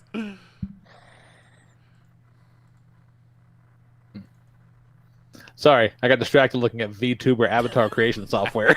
Yeah. We're never going to see the real Lee again. No. It's about to get wild. Oh, you better definitely pop that top now. Oh, God. Fucking good. That's good. That's a good list. You want to see me pop my top? Nah, this Tenacious D, that's fucking inspired. I should have thought of that one. That's a good one. All right, let's see. What's next on Discord, Mahoney? Next on Discord, Nyes has Shark's list. Yeah, Shark posted his list back when we originally announced this topic, so I wanted to copy and paste it and make sure it got read in here. So you're welcome, Shark. Top 6 duos, shout-outs to all that will probably be on everyone's lists, like Batman and Robin, Superman and Jimmy Olsen, Chocolate and Peanut Butter. Superman and Jimmy Olsen. Superman and Jimmy Olsen. Like, you include that as something that's going to be on everybody's list? What the fuck? Everybody loves Jimmy Olsen. Jimmy Downtown. I'm digging the lack of crossover, Jimmy the man. Kid. They've been pretty distinct so far. Like broccoli and lagoons. He doesn't have a number 6, so that's Whoa. Legumes or lagoons? That's what I said, lagoons. Lagoon. Yeah. Just love eating broccoli in the lagoon. Broccoli and lagoons. It's like that movie, The Creature from the Broccoli Lagoon. It's 8 past the hour, WLIK with broccoli and lagoon. Yeah, it's like Pinky and the Brain. We have fun. Yep. Wild. So wait, what were you trying to say, Jose? I think he said exactly what he was trying to say. No, I said what I was trying to say, like broccoli and lagoons. Like, he's not talking about, like, nuts or beans or something. He's talking about, like, a swamp. Okay. just wanted to clarify. Absolute weirdo. Do you think that's where broccoli grows? No, they go together. I think what he's trying to get across is it's one of those classic duos like Superman and Jimmy Olsen. Yeah. Okay. Love keeping Wild. us on our toes. All right. So anyways, Matt doesn't have a number 6. It's a top 5. His number 5 is Kit and Michael Knight. Nice. A sentient car number and 6 David is Hawkeye Hasselhoff. What more McIntyre. can you ask? Yeah, there's. What'd you say? Oh. Good pull. Mahoney's What? boycotting MASH. I entries. don't get it now. I don't understand. I don't understand. See, I thought it would have tricked you into reading it. Like, oh, Hawkeye and McIntyre. Oh, no, MASH. Well, that would be a really cool joke if you got my hopes up like that, and then I continued reading and was like, oh, wait a minute, this is just some bullshit. This is not my favorite character. This is just absolute nonsense. This is not my beautiful wife. Because he doesn't have a number 6, so there's nothing there to see. So number 4, Abbott and Costello. Everyone knows Everybody knows who's on first. Lee, ask Zoe about who's on first. Oh, that would probably break her. Abbott and Costello, Shark, are you 900 years old? He did right throw next Jimmy to- Olsen in there. Right next This to is fucking what- MASH. No, he doesn't have that. He starts with Kit and Michael Knight. Oh, right. Sorry. Yeah. Everyone knows the Who's on First skit, but their playing of 2 10s for a 5 or their Abbott and Costello meat movies are pure joy. I don't know what 2 10s for a 5 is. Did I lose y'all? No, we don't know what it is either. I'm like, I think Shark lost us all. Yeah. Okay. Sounds like a number scam I saw that 3. went down at a food court, though. Number 3, we got Bialystock and Bloom. One's an accountant who wants to be a producer. The other is a producer who wants to make it rich. Together, they are part of one of Mel Brooks's great movies and musicals, The Producers. Number 3, top duos. Bialystock and Bloom from The Producers. He don't Baffling. give a fuck. He said, let's do this. Duos. Number 2, Scooby and Shaggy. Fuck yeah. Fuck yeah. Just gonna use this spot to point out how great the movie Scoob was. I've got whiplash from the tonal shift between number 3 and number 2.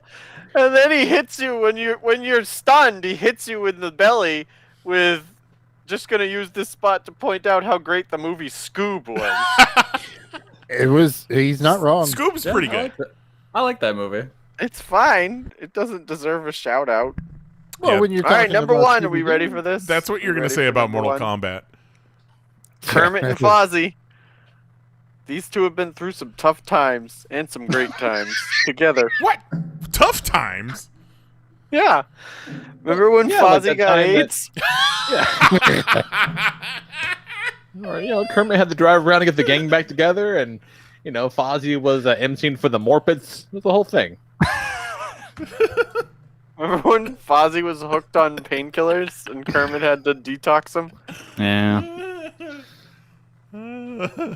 Well, you got to get Fozzie down to the methadone clinic. Yay! Cleaning the puke out of his fur. Oh, no. I'm gonna swallow my own tongue. I almost Jimi Hendrixed myself. in there. What? God. Hey, so I found that Reese thing. It's called Reese's Crunchy Peanut. Yes. It's long, like it's a long rectangle. It's thick as shit, and it is filled with peanuts, and it's delicious. Yeah, it looks like it's shaped like a whatchamacallit, but it's It got is shaped peanuts like in a it. whatchamacallit. It's phenomenal. I like those. What is it? The fast breaks. Reese's fast breaks. Yep, Yeah, those are good. decent. If you like those, you'll love this. I'm gonna They're put great. it in my mouth. The other day, I Right. went to Walmart and I saw that and I got it, and then like a week later, I was like near Walmart and was like, I mean, I should probably check for whatever it is I need at Walmart, and then maybe they'll have that Reese candy bar again. It's pretty Go great. in there. No judgment. No judgment at all. What you got, Absolutely. Kelly? I got a list. Number Hey. 6, Mario and Luigi. Fuck yeah. Nice. Good old There you Mario go. brothers. There you go. Yeah, they almost made it. I That's should at played least by give them a Bob shout out. Hoskins and John Leguizamo, of course. Yes, Yep. definitely. Well, as we learned, that movie actually rocks. Yeah. Dude, that commentary was a revelation. Yeah. Yeah. I still remember the day after watching that, just going to work and being like, hey, why the fuck don't people like this movie? Hey guys, you know what's actually kind of great? Number 5, Bulk and Skull. Ah, that's a good one. Yeah, the comedy relief of Power Rangers that are actually funny. They definitely had sex with each other. Right? Or at least had a threesome and accidentally. Like, are we talking in character or like Yes, in yes, real yes, life? I'm talking Bulk and Skull. I'm not talking about the actors. I Like, don't Okay. think so, no. Yeah, I don't I don't know. think so. I think Bulk what and they have is Skull two are just, pure. I they're think banging two girls, but like in the same bed. it's very Yeah. like their spending the whole relationship time is talking to each other. very homoerotic. I feel. No, I go with Mahoney. I think they're way too close about things. Like, Yeah, they'll no make a phone- boundaries. yeah, they'll make a phone call to the other one during the act, but I don't think they would be doing it with each other. See, I think, I don't think so. Skull. Kind of like fucking Jonesy and and whatever the fuck his other name was. It's been a while. I gotta. Oh, right. Yeah, of course. Yeah, Jonesy and whoever the fuck. Obviously, top You six got duos. Friends. Yeah, Jonesy all right. and I'm gonna whoever. scratch off my my shout number out. 4 and pencil in Jonesy and whoever the fuck. I feel like I can imagine Skull going down on Bulk. Bulk nuts. And then gets real mad and is like, "Oh, you made me come, queer."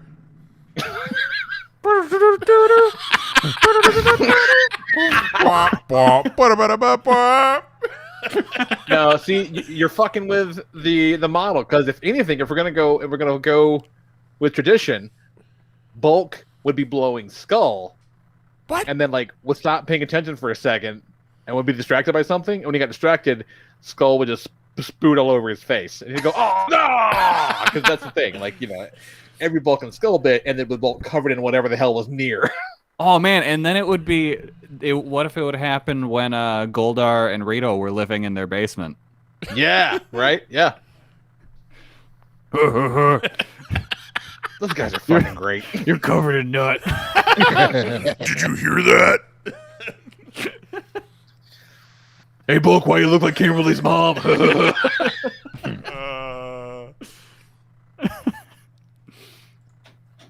Okay, my number 4. YouTuber avatar just be Goldar. Yeah, Okay. I like it. So yeah, number 4, Jonesy and whoever the fuck. Are you talking about Jonesy from Fortnite? No. Indiana? Letterkenny. Indiana Jonesy? No, Letterkenny. Indiana Jonesy. Letterkenny. Riley no, and not Jonesy. That fake TV show? No, that's not my number 4 anymore. Jonesy and Riley. There we go. Yeah, Riley. So I thought these were like real people you knew. All right, no, my number 4 actually is Goku and Vegeta. Ah. Okay. Up top, Kelly. Up top. Yep, good rivals, better partners. Even Number better 3, lovers. Batman and Robin, but specifically the combination of Dick Grayson as Batman and Damian Wayne as Robin. Nice. I really love their dynamic, and I wish they'll hang out more. Number 2, since Mahoney, this is a wrestling podcast, my number 2 is the Young Bucks. In our greatest wrestlers thing, I said the Young Bucks were the best tag team, so they've got to make my list then, huh? Nice. Mm-hmm. And number 1, Oreos and milk. Can't go wrong. Ah, Milk's favorite cookie. Yep, exactly. Can't go wrong. Oh, we're gonna Good send call. you. Do you have any favorite weird flavors of Oreos there, Kelly? Because they've got a lot these days. You put Lady Yeah. Gaga on your mouth? The mint ones are good. Yeah. Those fucking lemons. Yeah. Oh, the lemon ones are the fucking jam. Yeah. I like the ones with the Pop Rocks in them. Yeah, those are fun. Those are fun. Every Oreo is just wonderful. Yeah, but in particular, I just love original. Just putting a bunch of them in milk, let them get a little soggy, and then turn it into a cereal. Mm-hmm. Nice. Now imagine putting that on cereal. Oh shit! Zero in the chat. Remember when Fozzie got AIDS made me spit soda out? Thanks, Mahoney. And Nice's Bulk and Skull / Fiction Corner is my new favorite pop segment. Remember when what was I it, was Josh just used about to to write say. fan fiction about you guys? Sure do. Yeah. Yeah. That, I wonder if he was at. That was the thing that happened. I wonder if he was at that stupid Josh fight. That child won. That feels real cheap to me. Yeah. If I was a Josh, I would have destroyed that child. Yeah. Oh, I would have taken him out first. Yeah, I would have Just seen. I guess he hell couldn't are you hit in the talking about? face, but I would have fucking wailed him in the head. Yeah. What the fuck is a Josh fight? What are you talking about? It's a fight of a All the bunch of Joshes got together and Joshes. fought. This really happened? Yeah. What do you think it is? Yeah, there was some. It was a Facebook group where a guy added a bunch of people to a Facebook message named Josh, and then Oh my God. decided that they would all fight at this specific date, and then a bunch of them fought. Some real LARP shit going on here. They all got pool noodles. You look at this crowd and you're like, oh yeah, those are Josh's, all right. Yep. And then this little kid here won. Yep. And then boo. But the cool thing is he did get an AEW title belt. Oh, nice. Yeah, but he won? And yeah, he was the top Josh. And he probably got COVID too, so. Yep. That fucking bugs me. Like, if you're gonna be like, come on, let's fight. If I show up to a Josh fight and you're like, here's pool noodles and a small child, oh no. I want you to go to Josh's house and challenge him for the naming rights. So I'm saying, you're fucking calling me up for a Lee fight, you better be ready to throw hands. Because there ain't gonna be no fucking pool noodles over here. Lee is There ain't just no kid he's taking the top lead. Lee is choking out 4 people at once with each of his limbs. I haven't fought anybody in a long time. In this time. Now, with the Lee fight, would you accept different spellings of Lee? Would you accept Leigh? Would it be a all-inclusive male-female Lee fight? I think in this culture you got to be right. But legally, would you be allowed in the Lee fight, Lee? That's right. Yeah, I think so. Yeah. I mean, it's not a Johnny fight. Yeah, they'd probably call you to Lee. You know, they'd probably call you a Lee poser. You could be the Dark Prince of Lees. Goddamn mountain. You're the Lee Dark Prince. There it is. Dark Prince, Lord Rev. I like the sound of that. It's good. Yeah, it's good. You could also include people whose last name is Lee, but watch out for Bruce. Yeah, then shit gets dicey. I feel like in general, let's not do that. Yeah. Watch out for Robert E.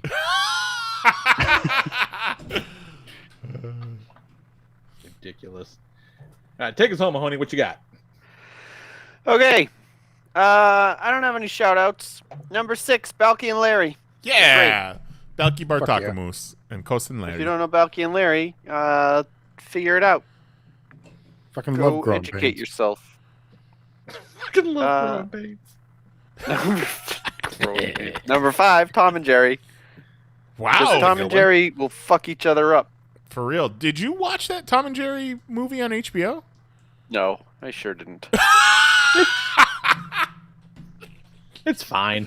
They're not gonna fuck each other up. Then, like, I want Tom and Jerry where, like, Jerry, like, grabs Tom by the mouth and shoves a bomb down his throat. You know, like, I want, Yeah, like, you're not getting that anymore. yeah, I'm not getting that anymore. So I want the old Tom and Jerry where he's just beating the shit out of him. Goddamn. He's beating the shit out of him, and his owner is a racist caricature, like it should have been. What number are we on? I didn't put numbers next to these. 4. Number 4, Han and Chewie. They're great. Nice. I don't really remember them on many other lists. No, but I've been distracted. Originally, when we talked about doing this, Mary was going to do a top 6 of all Star Wars duos, but never was able to get it pulled together. But yeah, real good. Too busy animating Mickey Mouses. Yeah. Yep. Number 3, Chip and Dale. Hell yeah. Fucking love Chip and Dale. Chancers or the Ranger? The what? Oh, no, just the troublesome chipmunks who torment Donald Duck. Mm-hmm. Mm-hmm. And Pluto. Doesn't need to be the Ranger version. Or the stripper Number version. 2, Greg and Kelly in the morning. Oh, I'm in that. Greg and Kelly before in the Greg died, morning. back when Kelly was on the radio. I had a good radio show. You did have a good radio show. In the morning. I used to tune into your radio show live. Yeah. Like at work. Just some Wild. random college radio show from Wisconsin. Yelling at everybody, this dude's going to blow up. Yep. Like, just you wait. Yep. To the fucking moon with this kid. To the moon. And then Greg had to get canceled for being racist. Yeah, straight up milkshake ducked. Yep. That was a shame. Not true, by the way. No. Isn't it? Prove me wrong, Greg. Yeah. He might Greg be dead. got canceled. Seagulls were tiny. All these things are true. Yes. I absolutely refuse to believe that seagulls have 4-foot wingspans until somebody proves it to me. Like, with a seagull. Like, Yeah. I don't need to see anything on Wikipedia. Let's go to the beach. Grab him a seagull and hold it out in a picture. Yeah. Like, how tall is Kristen? She's about 4 feet, right? Let's get a seagull. Let's hold it sideways and stretch the wings out next to her, and let's see. No, I'm gonna decline on her behalf. I think this is a good plan. Terrifying. All right, well, that last one kind of hurt a little, but I'm still going to stick with my number one, which is Nyes and Jose. Oh, man. Tag team champions of the world. Aw. He Best called it. He duo said in he was pop going to do history. it. He did it. Honey, you're already on the show. You don't have to do this. Listen, I got to re-up every once in a while. Gotta stay in good standing. That's right. Yeah, that's right. Yeah. Otherwise, you end up as a oppressive person. We'll SP your ass. Oh my god. Can you imagine? Well, that was fun. It's a good time. Thanks everybody who played along with our bullshit. It's a good time. What the fuck are we doing next week, Nice? Next week, we are broadcasting the podcast on May the 4th, my wedding anniversary, aka Star Wars Day. And we have so much fun with those drafts. We're going to do a Star Wars draft, y'all. Oh, shit. We're going to draft teams of Star Wars characters, and then they're all going to fight it out. It's a fight? Well, we'll have to... there was a lot of discussion about that with the Christmas teams, so... We'll have to figure that I'm out. drafting Zip Bilkor. Yeah, before we do the draft, we definitely have to have a purpose. Yeah, those are very different lists. Yeah, because that changes the draft dramatically. Number 2 pick, Ring-a-Ding-Dong. Kelly, love it's it. Star Wars, not wrestling. I love it. My number 5th pick, I'm taking Lagoons. Dude, Dick Ramfist, for sure, going to be on my list. Yeah. Yeah. So that'll be fun. And then also Bosch, but not the bounty hunter. Bosch. Bosch. Oh, Bosch would do so well in Star Wars.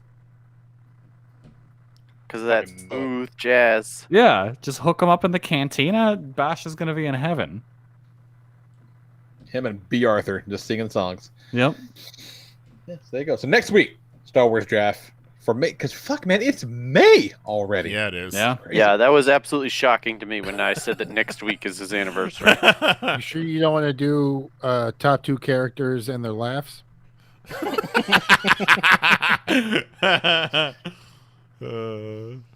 Yeah, top 6 laughs. Number 1, that one definitely is nice. little chuckle. All right. So yeah, let's talk about comics. Get the fuck out of here. All right. I'm quite keen on comic books, especially the ones about superheroes. Nye's doing a podcast on his wedding anniversary. He'll be thinking top 6 sex I'd rather be having with my wife. Well, she's taking Monday and Tuesday off, so we can There you take go. care of that in advance. Time to get wrecked.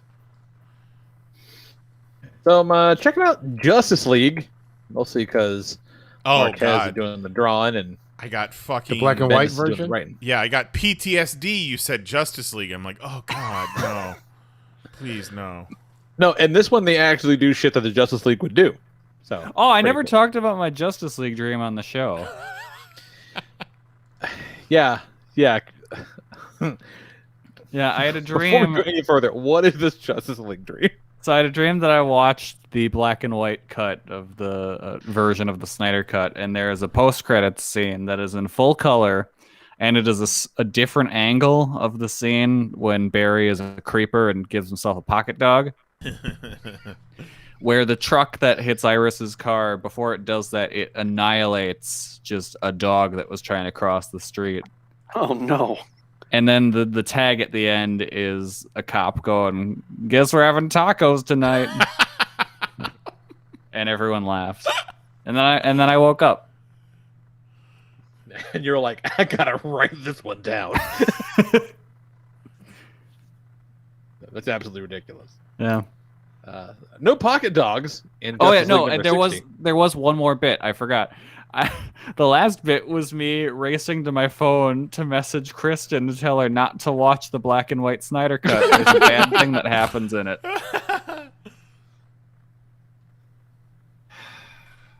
Sweet boy. Fucking precious. Just precious.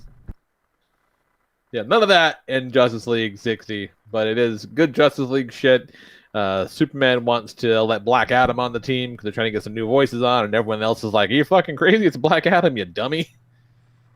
And then, I forget who it was. Might have been Aquaman. It's like, yeah, well, if I disagree, then I'm automatically an asshole because he's Superman, which is kind of funny because I feel like all Superman's friends would probably think that. Be like, yeah, well, we may as well just go with it because he's fucking Superman. So, it's pretty good. And man, it just looks real fucking pretty. Yeah. David Marquez, man, that guy can draw the hell out of some stuff. He can. Very good. Real pretty. Captain Marvel wants to learn magic, and Doctor Strange is like, that's a fucking horrible idea, which is kind of great. Kelly Thompson has been writing Captain Marvel for a hot minute. It's pretty great. She, the last arc, she was in like an alternate future or whatever, and it was the son of Namor and the Enchantress who took shit over and ended up coming back to the past, which is even more past than our present. And so she's like, "Yeah, this guy's here fucking shit up, and the only way we're able to beat him in the far future is magic. So I better learn magic." And everyone she knows who knows magic is like, "Fucking no, you don't have the patience or the skill set to learn magic any more than I can fly around and blast things in space." But she's not gonna listen, or else you wouldn't have a story. So pretty good times. Let's see what else. But Strange, he could go in outer space and blast stuff if he wanted to, correct? I guess if he really wanted to, he could. Radiant Black is really fucking cool. You reading that one, Kelly? Yeah, I'm enjoying that book. Yeah, it's one part Power Rangers, one part Spider-Man, one part older Spider-Man, I guess. I'm like, yeah, it's all Spider-Man, I guess. He's just old and lives at home, but it's really good. It's really good. I like it a lot. Superhero things. And then last one I'll talk about is Avengers 45, where you're like, oh, why are they doing a King in Black tie-in at the very end? It's because it takes place after King in Black, so they really didn't have to do that, I guess. Yeah, they really didn't need to put the King in Black logo on there at all. No, not at all. But so part of King in Black was very much the all hands on deck nature of it. There were fucking bunch of vampires showed up and helped fight, and there's a bit towards the tail end of King in Black where he's been defeated and everything's going great, and Blade is surrounded by all these vampires. And they're like, oh shit, let's fuck up Blade. That's their chance. And someone's like, oh shit, Blade, do you need to do you need some help? You need back up? And he's like, nah, man, I'm fine. I know what time it is. And the fucking sun comes up and kills all the vampires. It's pretty good.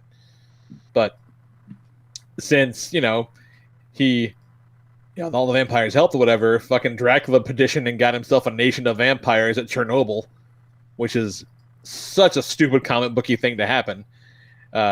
And so Black Panther was like, hey, yeah, cool. We can do this, but I think the ambassador to the vampire nation should be renowned the Avenger Blade. So it's so stupid and dumb and fun. Not only is he an ambassador, he's the sheriff. That's right. Yeah. Blade's the sheriff of vampire country, which is so fucking dumb. It's so silly. Last week was a good week for Marvel vampire shit because there's vampire shit going on in Wolverine too. Oh yeah? Yeah, he's going around hunting vampires because they want his blood.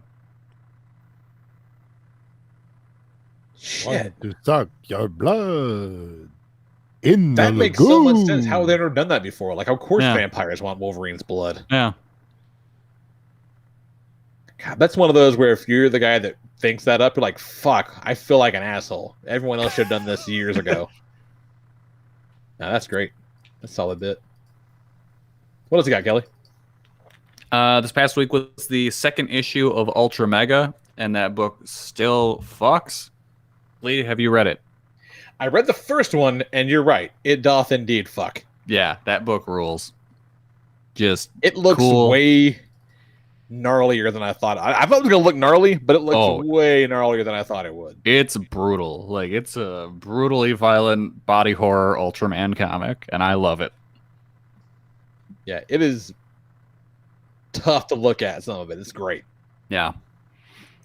Then there is a new manga out by the writer-artist that did Dorohedoro. It's called Die Dark. That one's pretty cool. It's about a guy who people are after him because the legend goes that if you steal his bones, you can use them to make any wish you want come true. Who fucking started that legend? I don't know. That sounds like something we would do. So, yeah. So he's just trying to survive in a world full of people that want his bones. Imagine being that guy and hearing that for the first time. Like, wait, who the fuck told you that? What? Why? You guys, let's do that to Juan. No, you're not supposed to say that on the air. We're still on the air, Mahoney. Guys, Yeah. nice. Delete that. Guys, come over here. Come over here. Oh, everybody, let's do that to Juan. Okay. I like that idea. Oh, that's I fucked will up. make sure here. Let me put a clap in here so I remember to cut right here. All right, good. We're all good. All right. There we go. All right, cool. Foolproof. Yeah. Yeah, that's a cool manga. You should check it out. And then I'm continuing to read Savage Dragon. I'm in the 160s. Jesus. We finally, recently learned his origin. We know where he's from now. It took into the 160s to get there? Holy shit.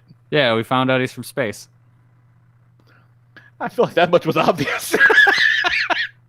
Turned out he was an evil emperor that had his brain wiped, and then he was just ditched on Earth. Oh, all right. And now he remembers, and he wants to be emperor. That's Savage Dragon's origin? Yeah. Wild. Yeah, he's like this world-conquering thing. He and his species were just looking for a new planet to inhabit, and he found Earth. And he was like, hey, let's exterminate all these people. And then his chief scientists were like, dude, we can't do that. That's horribly unethical. And he's like, nope, don't care. So they brain wiped him and shot him down to Earth. And that's how he ended up in the burning field with no memories of anything. Interesting. Yeah. So he's currently he's no longer on the Earth that he started on. He's in I think this might be his third different dimension at this point. Okay. He's on an entirely different body because he was killed by a dude who would eat people's brains and absorb their knowledge. But Savage Dragon's powers and crazy healing factor overwrote that dude's body. So while the original Savage Dragon was killed, he also just recame to life and took over that dude, that evil guy's body. And that's why the Emperor Dragon parts of his brain woke up again. Okay. Yeah, it's just enough sense. Yeah. No, it all works. It's just there's a lot going on. And then there's an alternate universe Savage Dragon running around. So there's it's just Eric Larson the whole time, huh? Yeah. That's pretty cool. Yeah. Fucking why not? Yeah. And Savage Dragon's son, who will eventually take over the book, is running around now. because Who knew there was such a lineage and legacy of fucking Savage because Dragon? currently the Savage Dragon in the title is not the guy who started the book. It is Malcolm Dragon now. Okay. Malcolm we'll get there. Dragon. I had no idea. Yeah. No idea at all. Yep, it's an entirely different character now. Is he the one that shotgunned that girl to the roof with his jizz? Yes. Okay. Does he look the same? I'll get there eventually. Yeah, kinda. I mean, he's his son, so there's has his a mustache. resemblance. Wild. He's Okay. also got lightning powers because of his mom. Because his mom was Thor. Yeah. Okay. Thor's in this book. Like, there's all like the gods are in it, so like Hercules pops up and stuff. That's ridiculous. I had no idea. Savage Dragon's wild. Like, I didn't realize how much shit was going on in this book, but it's a good time. I'm enjoying my read through. That's nuts. Yeah. So we'll see how far we get. Probably I'm gonna finish the volume of the Archives of On now, and then I don't know how much of I'll read in the coming bunch of days because I just got Barry Windsor Smith's Monster that drops tomorrow. That's right. And that's like interesting. 400 some odd pages, and he's been working on it for like 30 years, and I'm very excited for it. Yeah, I gotta put that on the list. I forgot about that. Thank you.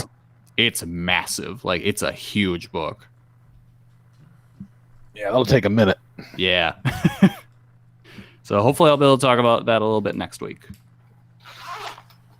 I'll write that down. Thanks, Kelly. Who just pulled their hog out? Went into my little pouch and I got me a pen out to write. Let me write this down. Yeah, with my we heard you get that pen out. How the fuck you can sure this you didn't microphone take- not hear me sometimes, but picks up everything I don't want it to pick took up? out This a thing is fucking bullshit. Sharpie. It sounds like Lee's getting ready to shit. Hang on. There we go. Hang on. Let me put it back in here. Hang on. Oh my Oh, god! did you get your fucking Careful. beans above Frank's? Careful. I hope that's an industrial strength zipper. Got to hold back that hog. I'm wearing pajama pants, son. So Not anymore. Let freedom ring. What you got, Nice? Well, so I'm working on a TikTok version of my pizza wall video. So I've got it reduced down to 1 minute. And part of my plan is I wanted to use more Ninja Turtles cartoon footage of them eating pizza for like... So I've got it shrunk down, you know, so TikTok is vertical. So I've got the video shrunk down to the middle, and then what I want to do is on the top and the bottom is add footage of the Ninja Turtles eating cartoon pizza. So I downloaded every episode of the Ninja Turtles, and I've been scrubbing through every episode just looking for them eating pizza.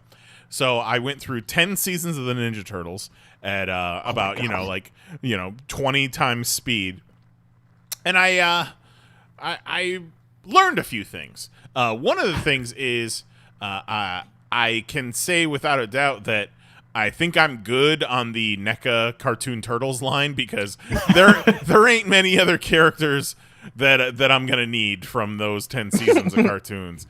You know, I'll get an Irma and a even if they make a burn, I'll get a burn. Who knows?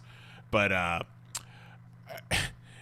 besides your Shredder and your Krang, the Ninja Turtles villains range from obviously mutants, you know, people who have encountered the mutagen have turned into mutants.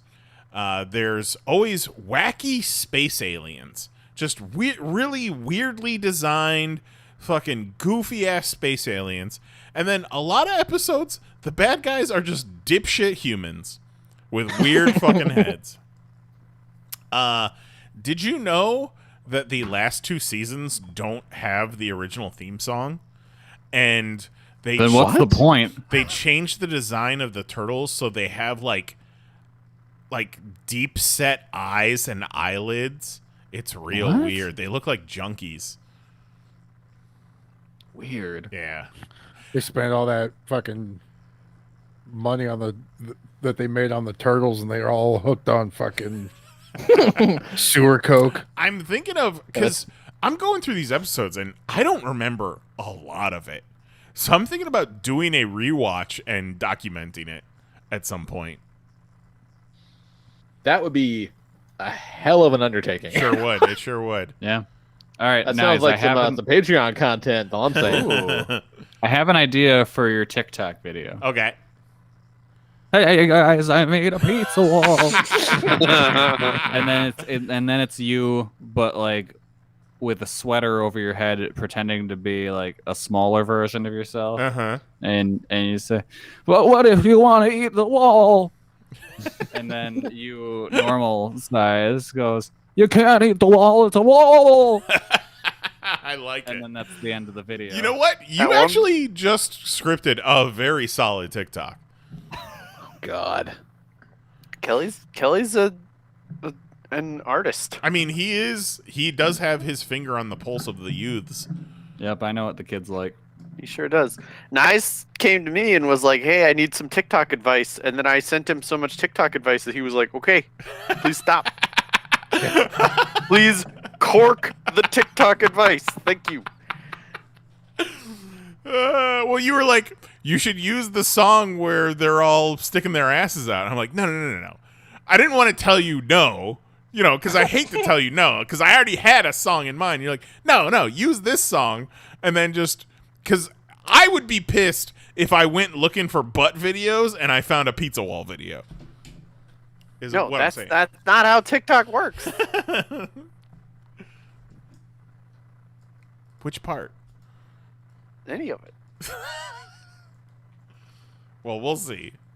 Nobody's ever going to get pissed that they found a cool pizza wall. If they were looking for butts, because one day I clicked on that one song, that Busta Rhymes song, and I must have watched 15 of those butt videos. I came here for butts, and there's just pizza wall. Christ. What you got, Jose? Finished The Boys. Nice. So that shit gets crazy. Yeah, it does. Yeah. There's not a new That season of The Boys, right? No. This is the old season? Season 2. So, we can talk about when he had the shapeshifter disguised as Elizabeth Shue. My. Yeah. Because I was like, is he like hallucinating? And then I was like, oh no. Once they started interacting, I was like, oh, I bet you that's a fucking. That was one of the coolest things I've ever seen on television. And then when he turns into Homelander, and it's like, fucking no. Maybe, but no. Yeah, maybe not right now. And then just before the show, we watched Jojo Rabbit before it was Jojo gone. Good movie. Definitely sad. I did not know everyone who was in it, so Scarlett Johansson, that was pretty cool. Was a surprise. She was adorable. Yeah, she's great. She was the best part. I liked her. So yeah, check it out before it's gone. You got what? 2 more days? Yeah. Oh, that's right. Yeah. Where is it going? Why is it going to be gone? They're taking it off of HBO Max. Well, that's dumb. Ask HBO why is it gone. I mean, it's probably going to like TV or something. Yeah. Netflix. Who has TV? Fucking ridiculous. FX has the Speaking of movies. TV, what you got, honey? I came here for Jojo Rabbit, and all that's left is TV. I got nothing. I haven't watched anything. I watched Falcon and Winter Soldier, but somebody didn't, so I'm working on it. Let's just say talk about that. It was very good. Nothing earth-shattering, nothing extraordinary. Competently well done. Wait a minute. Hang on. We can't end the show. We just got a top 6 in from Eric Magnus. Oh my god. I'm going to copy this and put it in our group chat so Jose can read it. All right. Well, while Jose gets geared up for that, what I will say about Falcon and Winter Soldier, which is fine, even though you haven't watched it leaks, I'm sure this will come as no surprise to you. I'd say what we talked about with WandaVision, where these shows are semi-standalone, almost like a limited series. If you were to compare it to an actual comic book, Sure. absolutely accurate. Yeah. Really? These are going to tell side tales that you do not need to see, but if you watch them, you're gonna have a great time. But if you don't, you're gonna come away from it and be like, yeah, that's where that character was left at the end of the movie. As far as I'm concerned, like, you don't need to know that there was a brief time where Sam was like, I don't think I want to be Captain America. Like, you're going to be fine either way. Now, what they're doing, which I think is brilliant, is they're taking a short investment in their movie characters, the cheaper movie characters, right? They're taking the Falcons, the Scarlet Witches, the Visions of the world, and they're like, we're going to pay you to make a TV show. We're going to spin out of that TV show like 20 characters who cost us dirt cheap next to nothing. And we're going to make our own little TV universe out of them all. So, like, they're not going to need to pay Falcon to come back. They're going to be able to be like, here's John Walker, Captain America. Here's U.S. Agent. He's in a show now. Y'all remember U.S. Agent? He was in that show with the Falcon that you watched. You know, like, so this is all just like the initial bait to get us all sucked in while they build out this TV universe. And then they're going to have Monica and U.S. Agent and White Vision and all these characters just floating around in their TV universe ready to go. Yep. But then you're still going to have, unlike the Netflix shows or even Agents of S.H.I.E.L.D., you're still going to have the movie characters showing up in the TV shows. Yeah, I would agree. But I'm guessing over time, less and less. Less and less. Which is fine. It's going to be fine. It's still a better experience than whatever they tried to do before. It's just, you know, they're essentially telling limited series side tales and spinning off a TV universe. Like, for example, I do not expect to see many of these characters, like, showing up in the movies. Like, people are like, oh, cool, they announced Captain America 4, so we're going to see, what's his face? Isaiah Bradley's grandson in Captain America 4. Yeah, probably not. You're probably going to see him in a Disney Plus TV show in like a year and a half. Like, you're probably not going to see him in the movie. Because nobody who didn't watch the show is going to have any fucking idea who he is. So he's not going to just pop up in the movie. But you know what? It's fine, because it's all good. Right. Right. Still good content. Still enjoyable. Just reset your expectations. They are not building these characters out to bring them into the movie. Now, somebody like Monica, who is already in a movie, maybe even White Vision, maybe you see something like that. But White Vision, I feel like, is probably just going to show up in Armor Wars and get, you know, live his life in Disney Plus at this point. Like, Vision in the movies is probably all done. So anyways, that's my Disney Plus rant. To Jose. Top 6 duos. Eric Magnus. Beavis and Butthead. It's weird how he put them on all 6. Yeah, it's just 1 through 6, Beavis and Butthead. Top 6 duos. Honorable mention, Boobies, the original dynamic duo. Also Booty, Butt, Booty, Butt, Booty, Butt, Cheeks. There you go. Number 6, Tom Hanks and Peter Scolari from Bosom Buddies. I used to love that show. Also one of the top 5 TV songs of all time. Wow. Wow. Fucking, that's a deep cut right there. Right? These kids today, This they don't know next what one the is a fucking deep cut Bosom too. Buddy is. Holy shit! Could you even call a TV show Bosom Buddy today? No. Probably not. Number 5, Scooby-Doo and Shaggy from a pup named Scooby-Doo. From a pup named Scooby-Doo specifically. Oh yeah, that was like That's the fucking crazy. It was like the Flintstone Kids version of Scooby-Doo, right? Yeah. Yeah, where they were all like little kids. So fucking strange.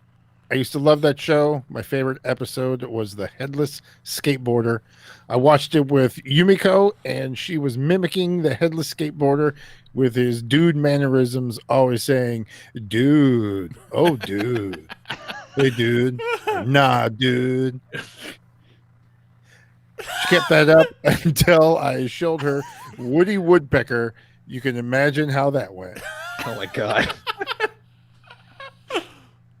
Number 4, Bo and Luke. Fuck yeah. What the fuck? Fuck yeah. The fucking Duke boys. Every time we would go on like a ramp, like well, you don't know what the fucking I-4 is. For all my Florida peeps, a highway ramp. Every time we went up, it'd come down, whatever. I'd pretend like we were the Dukes, me and my mom, and would should speed up a little bit, and then we'll hit it and pretend that we're in the air. Delightful. I know everyone likes Bo more, but I was always a Luke guy. I couldn't tell you which one was which. No. Yep.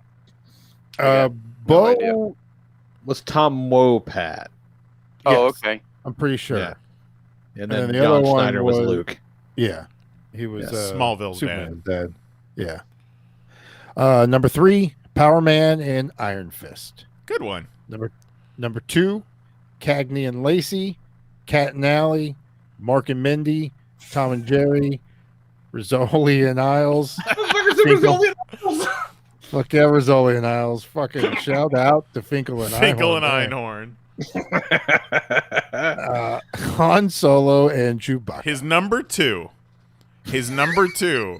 is Cagney and Lacey, Kate and Allie, Mork and Mindy, Tom and Jerry, Rizzoli and Isles, Han Solo and Chewbacca. So that's like 6. Yeah. That's a hell of a number 2. And then, what's his number 1? Number 1, I got nothing. I gotta get back to work. Ridiculous. Got nothing because I ran out of people on my number 2. Fucking love it. Those are some white shows Eric Magnus just listed off. Cagney and Lacey, Kate and Allie, Mork and Mindy, Rizzoli and Isles. Holy shit. It doesn't get I thought Dukes of Hazzard is white. Rizzoli and Isles is pretty fucking white. Hey man, don't talk shit about Finkel and Einhorn. Not talking shit, just saying they white as fuck. Usually Eric Magnus's list have a very Japan lean to them. Right? But not this time. He's like Bo and Luke Duke. Fucking Kate and Allie. Fucking love it. Love it. Let's get the You know fuck what? out of That's here. what I love about him. He's a versatile human being. He's not just one thing, goddammit. It's true. Yeah. Like a man of many mysteries. He's in the chat and he asked, "Are you guys still live?" Fucking love it. All right. I think that's it. Let's call it. Yep. This is a good one. So, coming next week, we're going to draft Star Wars characters doing something. We'll find out. You'll find out after we find out. It's going to be a good time. They have to date Jennifer. Ooh. Huh. Oh, what am I no. getting back over here next week? We're not drafting a team to date Jennifer. We're going to draft a team of Star Wars characters that are going to run a train on Jennifer. No! Terrible. You know, I bet she'd be down. Hopefully At her this mom stage in the game, after a year of COVID, yeah, I bet she'd be down for it. It'd be fine. just Be fine. getting Eiffel Towered by Zuckus and Forlom. On that note, we'll be What back are the next names week. of the tiny little children that Anakin killed? Padawans. Well, no, not No, them. they're individual Younglings? names. I can't just put all the Padawans None on my of them list. had names. Nah, Please don't make they were the just children bothers. run train on someone. No, This isn't definitely it. not. That's how you God graduate. damn it, Kelly. Join us next week at 10 p.m. Eastern, 9 p.m. Central at youtube.com/panelsonpages. For Jason Nyes, Jose Guzman, Kelly Harris, and our good buddy Mahoney, I'm the Lord Reverend Leigh Rodriguez. We'll talk to you guys next week. Good night. We love you. Goodbye.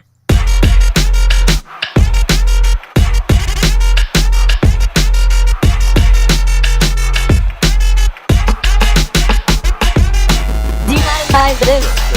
Demonetize this. You fucking Google ass bitch. Demonetize this. Demonetize this. Fucking Google something. Demonetize this. Holy shit. Demonetize this. You fucking Google ass bitch. Demonetize this. I didn't want to say it. Demonetize this. What are you, some kind of bitch? Whoa. Demonetize this. You fucking Google ass bitch. Demonetize this. Why you keep bugging us, you two? Demonetize this. You fucking Google ass bitch. That's it. Show's over. We're done. See you next Tuesday.